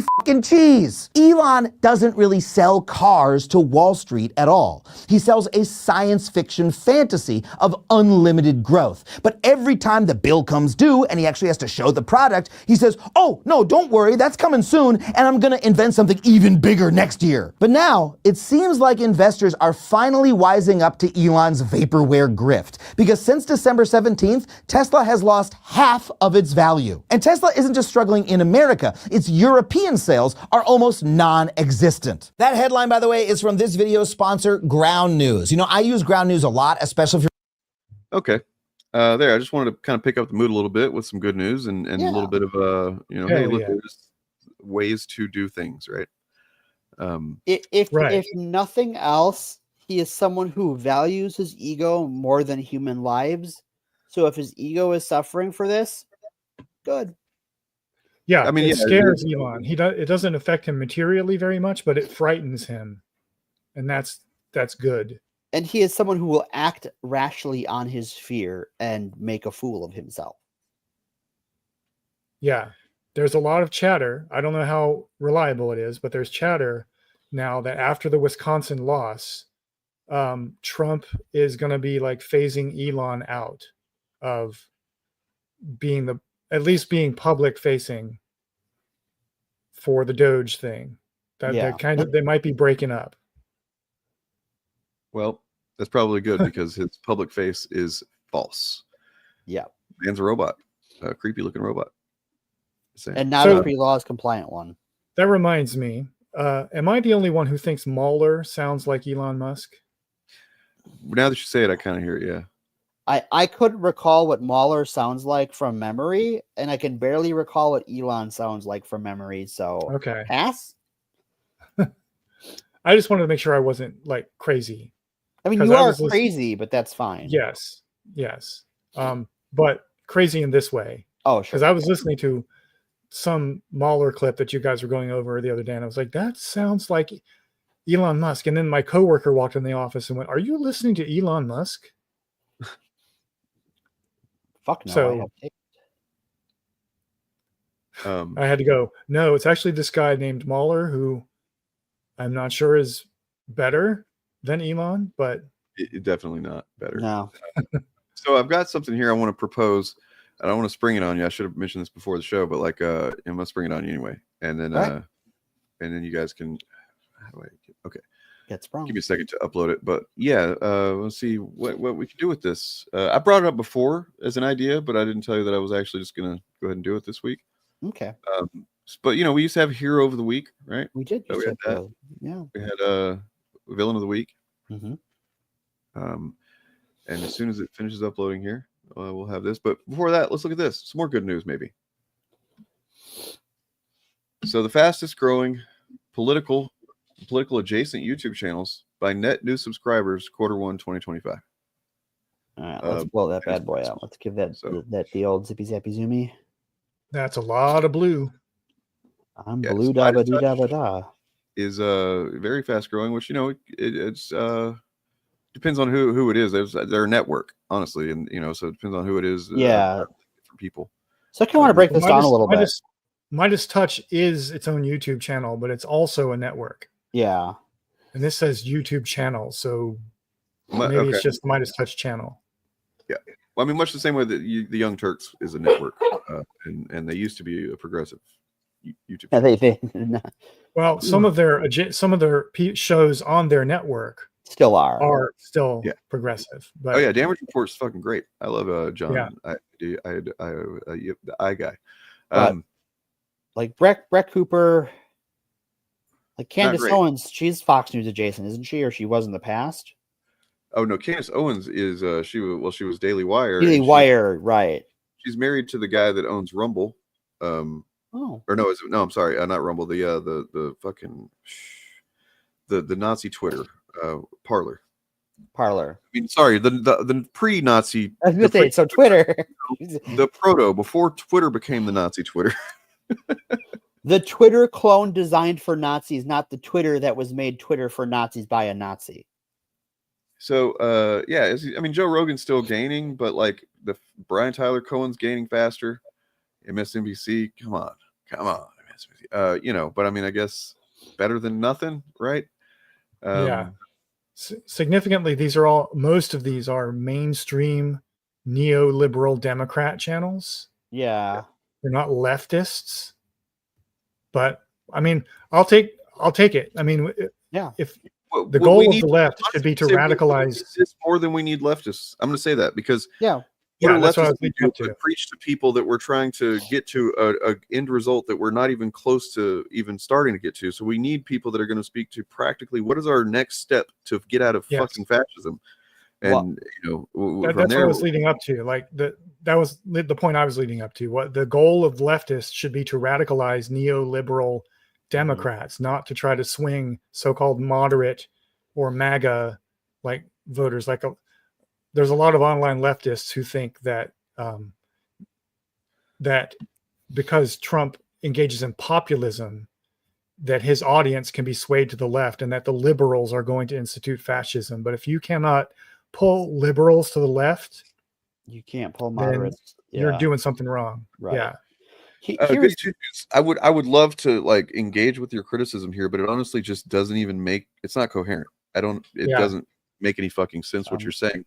I feel like you're making a point here, but I've spotted you as a fucking troll since the first comment, because that's what trolls do is they show up and then they make some kind of comment about, you know, whoever's on the panel instead of engaging with what's actually being said. So I apologize, I guess, for whatever we've said that's triggered your fucking, you know, sensitivity. But go fuck yourself. Thanks. Yeah. Elon was never on the left, and no one who actually is on the left ever considered him to be on the left. You cannot be a billionaire and be a leftist. Right. Those are mutually exclusive. Now, one thing I want to talk about with leftists, Democrats, and liberals is the Democratic establishment has spent a long time distancing itself from the left because the right has called them communists for so long. And they're like, well, we're not communists, they're communists. We're going to talk about how we're different from the communists. And so there are leftists who understandably hold a bit of a grudge there. At the end of the day, most liberals in America agree with most leftists in America. Yeah. When you get down to actual like polling on policies, the distinction is the right is kind of right in that the average liberal is more left-wing than they think. Yeah. But Democrats as a political institution have failed to go, well, why the fuck are we trying to placate to the right? Yes. Because they're going to call us communist anyways. So we may as well just full throttle. Yeah. I mean,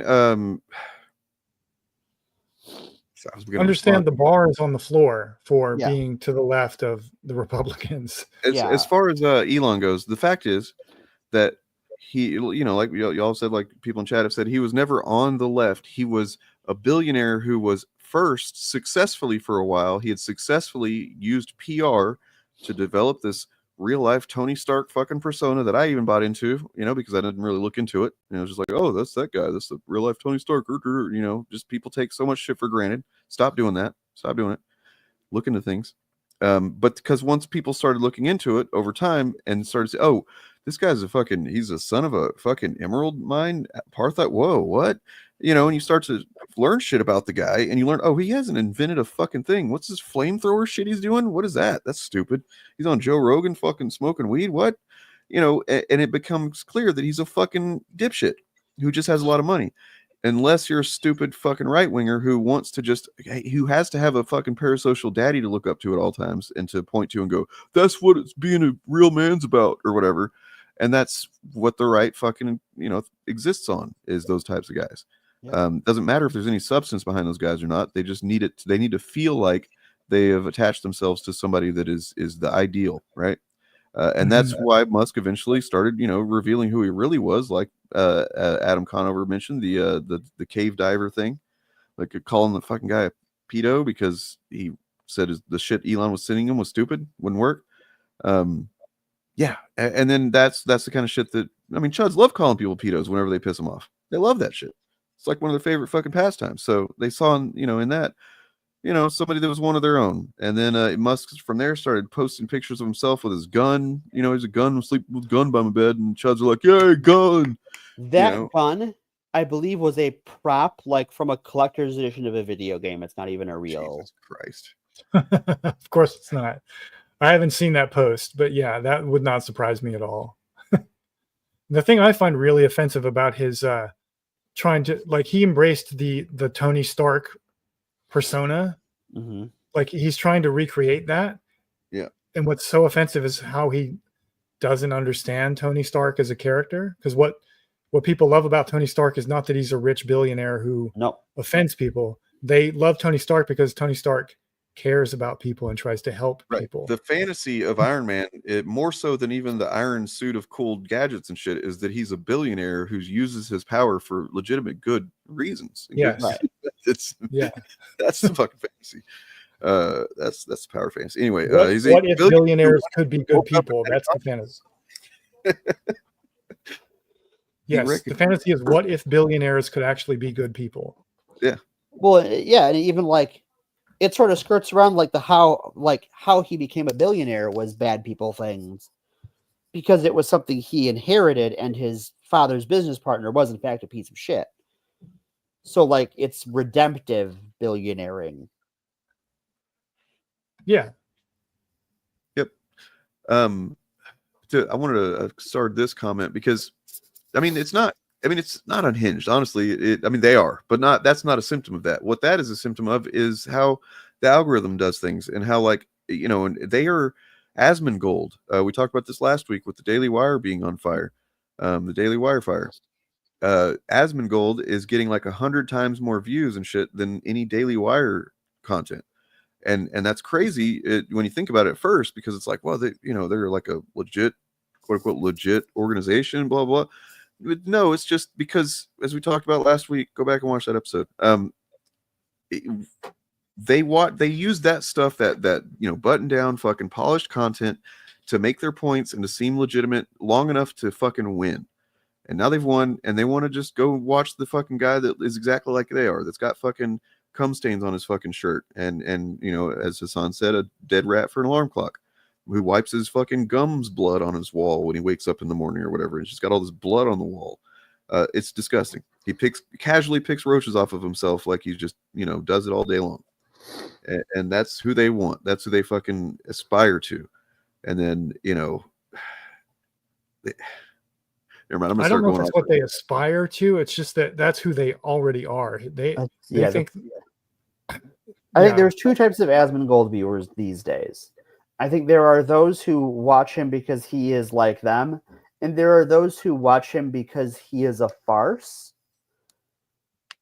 And like, look at the clown.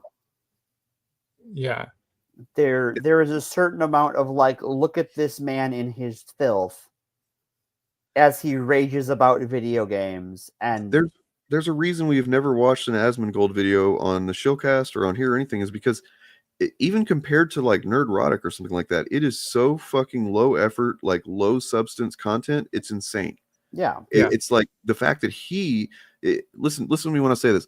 Nerdrotic is too highbrow for many conservatives. That apparently they want to watch fucking Asmongold, who watches speeches for Trump or whatever, and then just goes based every couple of minutes. That's it. That's all he does. More or less. It's fucking crazy. They don't want anything that is actually an idea to engage with. They just want to have their preconceived, those feelings, that based views that they have that we talked about earlier. Just have those parroted back, confirmed. Yep.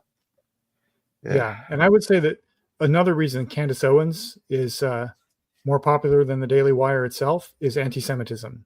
I was just gonna say that she's a pretty black woman who. Oh wait, this brings up the perfect opportunity for the thing that I said I was going to do, and then I had to upload it, because so we'll just go ahead and call Candace Owens. We'll say that she is our. Come on, do it. Wow, fucking StreamYard, I hate you. What? It's not working. Well, we saw it this week.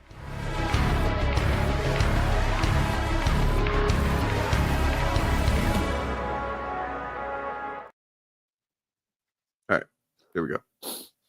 Yeah, I wasn't seeing it. It wasn't coming up on my screen, so we saw it. Good. Glad. But yeah, she's a pretty black woman who tells anti-Semites they're right about Ben Shapiro. Yep. The alliance between the far right and the Daily Wire has always been one of convenience. It was never because they actually liked Ben Shapiro or any of his takes. That dude, say what you will against him, and I'll say plenty, but that dude has been the target of right-wing anti-Semitism pretty much every day of his career. Right.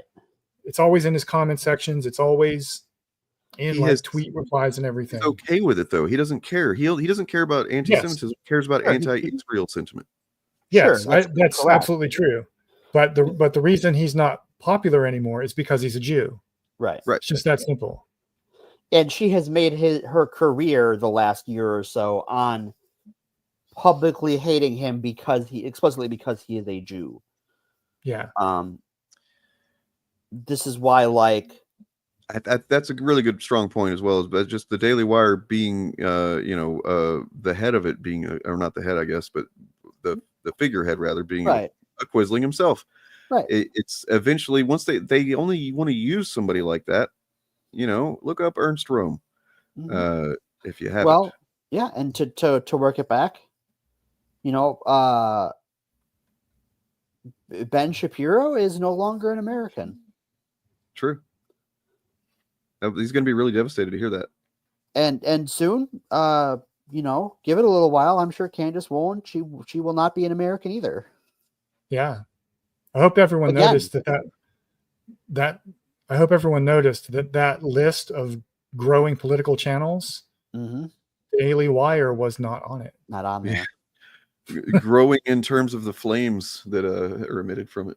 Right. Yeah. By the way, this is another thing that was with that post of that graph. Let me pull this up. It's from Midas Touch, as a matter of fact. Them, I guess, doing a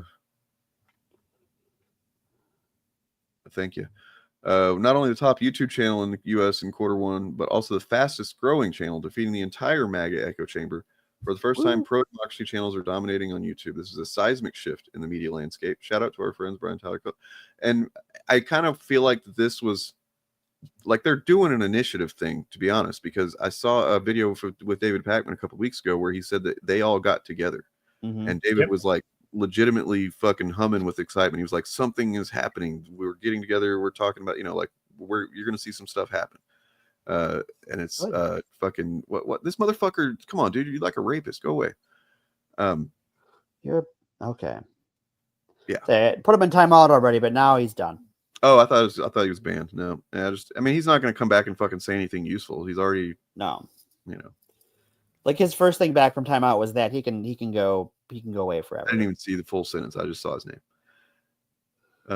Yeah, we don't put up with that shit here, man. We're not playing the game of like, oh, we have to hear you out and listen to your alternative perspective or whatever. No, fuck off. No, you come here to listen to me. I don't come here to listen to you. Roland Martin, who's that? He's an old black guy. He's been in legacy media for decades. He's like a legacy media guy, but he's always been like the like on old TV shows like Crossfire and that sort of thing. He would be like the fill-in host for the Liberal, and he's always had his own media thing going. Yeah, no, I think that honestly, I have no idea whether or not her politics are come first, but I feel like she's just too motivated by the money that's in right-wing content to do that. Yeah. If it turned out that left-wing content was suddenly the more profitable thing, she might do a turn. That would be pretty interesting to see if that starts to happen with various people. I think if that graph continues to trend the way it is trending, I think you're going to see some fair weather friends manifest. Is it gonna the meme's gonna become I left the right now? Maybe. Yeah. Look, there's a lot of people who were very upset about the Nazi regime after borders were crossed. Yeah. Like the meme. Dave Rubin's gonna be like, hey guys. Yeah. Like the meme says, one day everyone will have been against this. Right. Exactly. Like someday in the future, everyone will pretend they were against it all along, but they're not actually against it now. But yeah, we're starting like the tariffs thing is really dividing the right in this country, like seriously dividing them. And I'd love to know to what degree. Because Ben Shapiro is complaining about it on the Daily Wire. Not that the Daily Wire is as relevant as it used to be, but if Ben Shapiro is coming out against Trump and is genuinely, or at least convincingly pretending to be angry about this, that's a sign of something that could possibly be exploited by a grassroots movement. You know what I saw, speaking of Pac-Man, I saw where he talked about a Joe Rogan clip that had Joe and I don't know, that one of the guys of that Triggernometry podcast or whatever. And they were talking about, Don't go on, just go on. Yeah, I mean it's stupid, but it's one that Drinker and other chuds have been on before. But like these are right wingers, Joe Rogan included, MAGA guys. They were having a critical conversation of the fucking tariffs and just the economic choices and stuff, and I was like, whoa, that's notable. And then he also looked at a Portnoy, whatever, from Barstool Sports, who was a big MAGA influencer for 2024. He's now criticizing the text snafu, the group text snafu, and saying that the fact that they're just not even dealing with it is insane. He's accurately criticizing this is the fucking problem it really is. This is the level of security that they have with classified information, and that puts even just from you want to appeal to right wingers to some degree, just say like they fucking put soldiers in danger with this shit. They put American servicemen and women in danger with that shit, and they don't even seem to care. Trump doesn't care. They're not doing anything about it. Well, yeah, they never have, right? It's but yeah, so there is some degree of just going, oh wait, they're making stupid decisions. Well, man, why didn't y'all realize it was a stupid motherfucker and he's a grifter, and everybody around him is a stupid fucking grifter, unless they're just like clever evil grifters. Why didn't they realize that? You know, because it was not in their economic best interest to realize that. Right. And now it is. I fully understand that there are people who are just capitalists more than anything at this point. Yeah. I didn't really fully internalize that until lately, I guess. Like, I mean, I've known it, but it's hard to imagine. It's hard to put myself into perspective in the shoes of somebody that literally thinks about their own financial self-interest first and foremost, and then if they maybe don't even think about anything else. But yeah, you're right. Here's when I think you will know it is over for Trump. We can officially have the Trump is over party. When Alex Jones is like, this guy is fucking things up, then I think we're officially in Trump is over territory. Well, I mean, just recently, Alex Jones on the Alex Jones show, not InfoWars, right, was talking about how Trump and Musk are addicted to poop. Was he? Yeah. Oh, so the day the prophecy may be coming to pass. I want to find that clip now because he literally just goes on a rant. Great rant. It's excellent. Talking about how they're just addicted to shit. His justification for saying this is that they love Diet Coke, and Diet Coke is made with aspartame, which is made, blah blah blah. And he thinks that that I don't know. Yeah, let me look it up because it's really stupid. Yeah. I think we can have a Trump is over party when Trump is no longer in power and those who supported him are no longer have access to power. That's fair. What if we say that if he was Gaddafi? Is that something we could say? Or he's Gaddafi. That would be one condition under which he was no longer in power. It's not the only scenario, though. Yeah.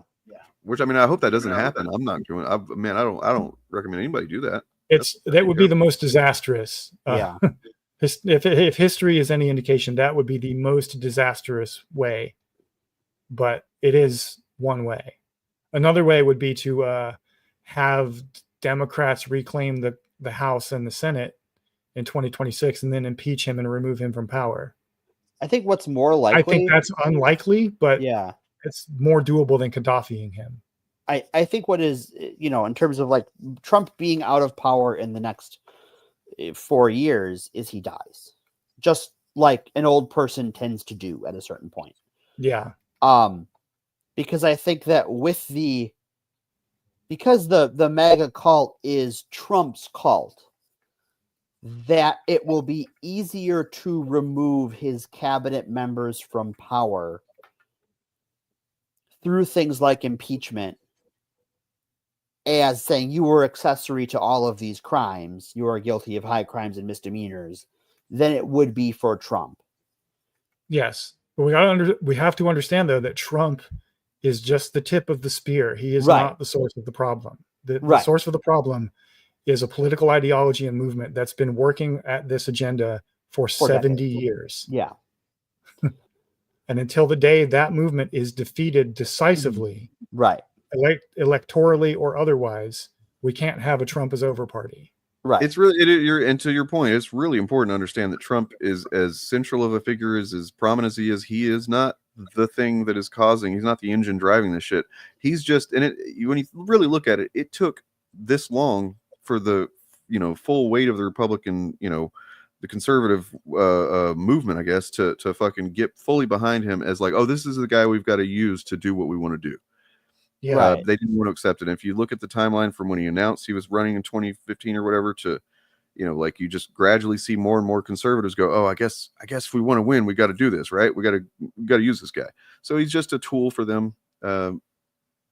But he's also kind of much like the Joker. They went to a man they didn't understand, Yeah. It's a reciprocal relationship. He brought a movement with him into the Republican Party that now controls the Republican Party. Right. And will continue to control it long after he's gone. Oh, it is InfoWars. I didn't see that on the front part. the giant front monitor. I only saw the Alex Jones thing the first time. All right, check this out. It's funny. Feces addict. I'm not joking. Trump guzzles the feces of bacteria. He loves it. Of toxic E. coli bacteria. Elon Musk is an addict. He worships E. coli feces. This is the truth. Well, is Alex Jones on Ozempic or something? It looks like he is. Yeah, he does. He does seem that was face. Yeah.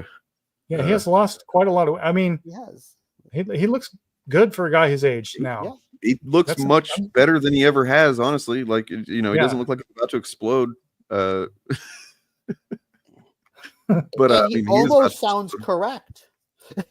Like he's not. Like once you pay attention to the words, like no, Alex, it's crazy. That's why I think he's a grifter, right? Because you have to look into the aspartame thing or whatever to understand how it's made, but then you have to stop short of just understanding that like E. coli bacteria doesn't poop.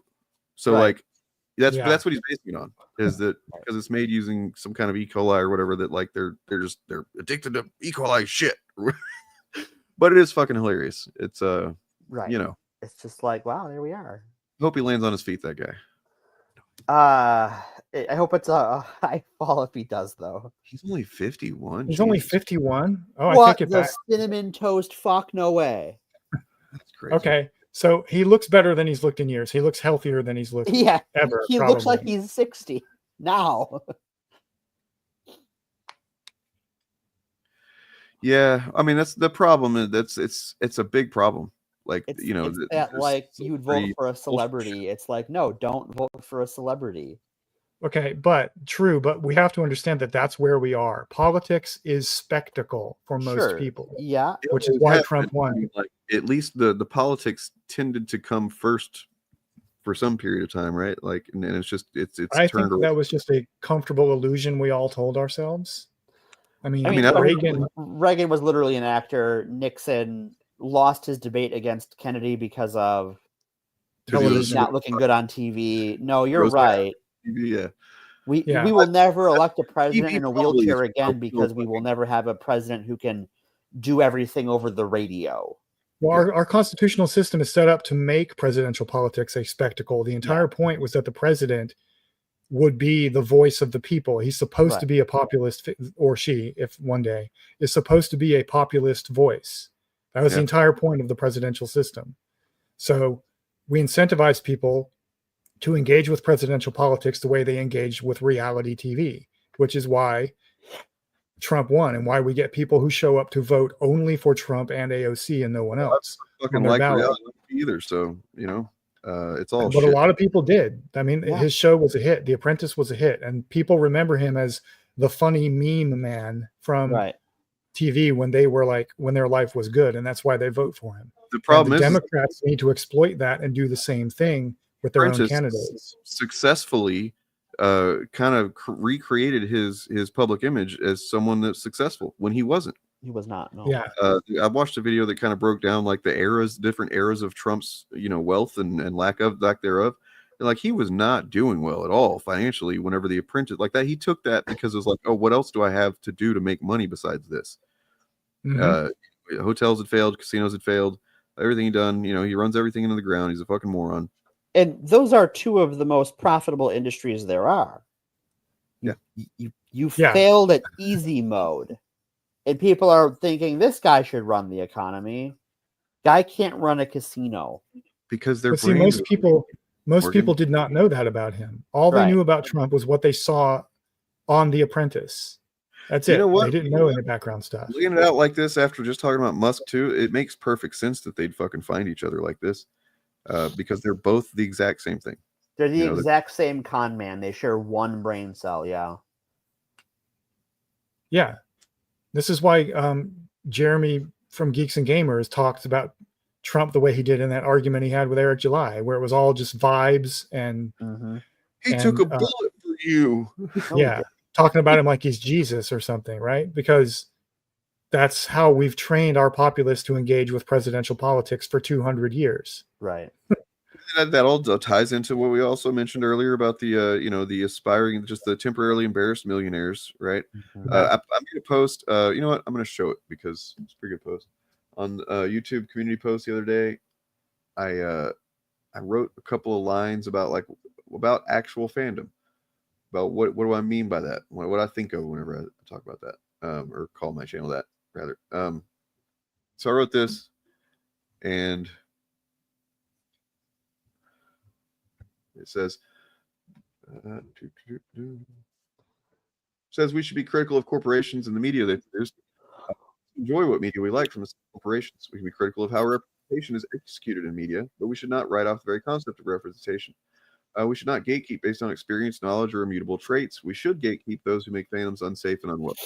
That's what I, generally, like, I could break those down for all day long probably, but that's, actual fandom to me. And then I put here in the comments, Christians should grasp be above because they can never truly be as good as Christ. What I said here is that, like, we're really far away from this being the norm, but it's how I try to be a fan, where my content begins from, so on. And so, like, Christians try to be as good as Christ. They never can, but they should try. Capitalists as well, who want to be millionaires and billionaires, but almost certainly won't be. We should aspire to be more than we are, more than our self. Yeah. If here's another thing, I know a lot of people who will call themselves capitalists. If you do not have $1 million in assets, you're not a capitalist. You are not. If you don't own the means of production from which you make money, you are not a capitalist. By definition. By definition, yeah. Yeah, you are a worker. Yep. I would like to say to all the people in chat, like, saying I would rather go back to insert Republican here than Trump. We can do better. We should go back to FDR. FDR, yeah. Right. Yeah. Why settle for, like, fucking Bush W? What? Like, come on. Yeah. Yeah. No. Eisenhower was pretty terrible too. Like, the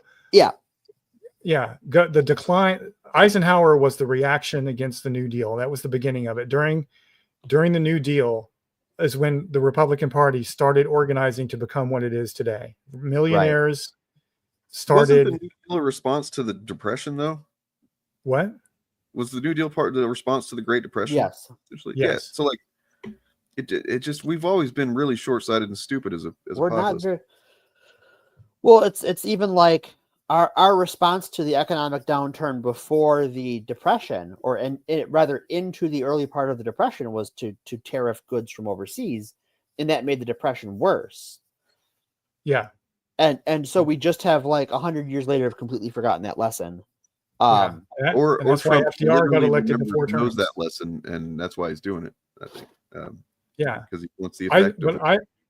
Eisenhower became president during the first wave of what we would now call Christian nationalism. It was under his presidency that things like adding "under God" to the Pledge of Allegiance or "in God we trust" to our money happened because millionaires started funding television, or there were no radio evangelists. Radio evangelists came down from heaven with George Washington, and they fucking put that on the money. Yes. Yeah. So the possible silver lining to what's happening right now is that after we survive the Trump era, we might get another New Deal level transformation of our society. That's how it happened the first time. What sucks is that I've been telling myself that since the first time he got elected. I was like, okay, we just got to make it through this. This has to mean that we're close to a positive change. We just got to kind of go through the fucking, the painful part of destruction before we can do the, and now I'm just like, oh man, I don't know if we're gonna make it. Clearly it was not painful enough. It's not inevitable. We have to make it happen, but the conditions might be there. I stress might at the end of the Trump era. Best we can kind of hope for, maybe to some degree, is that Trump is unwittingly creating conditions that will propel us forward as the society we should be in the future. Toward that Star Trek future, guys. That's what we got to have. I think, regardless, I think we are entering a post-American hegemony age. Yeah, for sure. Yeah. I think that's probably over. A good thing on a global, It's bad individually for us as Americans, right? Or as people who were formerly Americans, as it seems to be. But it is good for the rest of the world to be entering that era. Maybe. I mean, maybe. What do you call it? do we have a word for that? So like, you know, if you're an American who leaves America to go live somewhere else, you're an expat, right? Yeah. So like, what is it if you're just like like against your will? You're just no longer an American, but you still live here. What is that? I don't know. I don't know. We need to invent a new word. Yeah. But or we need to take back American. Yeah, right. I think the decline of the American empire happening without fundamentally changing the global capitalist economic system is going to lead to at least in the worse. short term, is not going to be good for the rest of the world. No. Russia and China are going to get much more aggressive, and other states will rise who are far more imperialistic locally. And in the short term, it could create a lot of horrible stuff. Well, I think this is why you're seeing, Europe remilitarize. Yeah. Canada is seriously talking about developing nuclear weapons as a deterrent to the United States. Right. That's crazy. So, because a dying empire is like a dying animal. It's the most dangerous when it's in its death throes. And its death was self-inflicted. Yep. Be that as it may. Yeah. Right. Which makes it where that's, it's a dying animal that killed itself and doesn't realize it did that. Yeah. It's looking for someone to blame. So, on that note, I am going to have to get out of here. I got to skedaddle and get some food. All right. So do I. I'm hungry. I have to finish packing for my work trip. So, but I do have an outtake from. So I made that critical drinker Griff clip. Just because it became so obvious that he contradicts himself so directly. Just a minute and a half later. So funny. I can show that again if anybody feels like they didn't see it or they didn't see it. But I have an outtake from it as well, where it's like he's talking about Scarlett Johansson. That's what the video's about. It's from a couple of years ago when Black Widow came out. Sure. I finally watched that the other day. It wasn't bad. Yeah, it's not bad. The way Critical Drinker writes and talks about women displays a person who has never been any kind of combat sports training, except maybe against 11-year-olds. Just saying. Broke. Oh. But he did, he wasn't a combat sport with that 10-year-old, right? Right. I think he probably lost that fight, which would explain a lot about him. Let me tell you what I thought of yesterday or the day before, and I told my girlfriend, was like, oh wow, that could be possible. And this kind of fucked up, but like, okay, so anybody doesn't know, Critical Drinker was charged by his local municipal whatever in wherever with assaulting an 11-year-old child in 2015. This is real. He was charged with assaulting an 11-year-old child, and then eventually, when he really went anywhere, the charges were rescinded, were dropped, and that was it. So he did not, as far as we can legally say, actually do that, but he was definitely factually charged with that. And who among us hasn't, right? That's my joke with that. But okay, so have you seen 11-year-olds these days? They're all watching Andrew Tate. They're dangerous, we made lots of jokes and stuff. We talked about how could you just was some random kid, and it's like it hit me the other day when I was thinking about it. Like, what if he was dating a woman who had a kid? And it becomes a little bit darker there. I'm gonna shut the fuck up. And then because when you think about the misogyny that's on display with this guy, there could be something there. It's like his origin story of like, I don't know, something you could start to kind of fill in some blanks with some very, very loose threads, but nonetheless. Here is this, and I just want to. This is the dumbest fucking thing. Like, goddamn, he's so stupid. Even way back in Iron Man 2, Black Widow was able to use her beauty to infiltrate Stark Industries so that she could spy on Tony. Yeah, she probably could have fought her way in and defeated the security guards standing in her way, but what would be the point when that wasn't her mission in the first place? What? Yeah, she probably could have done this thing that I'm making up, but what would even be the point of doing that thing that I'm just making up right now? That when it wasn't her mission. What the fuck is he? He's just saying shit. If not Strawman, then Martin Bailey.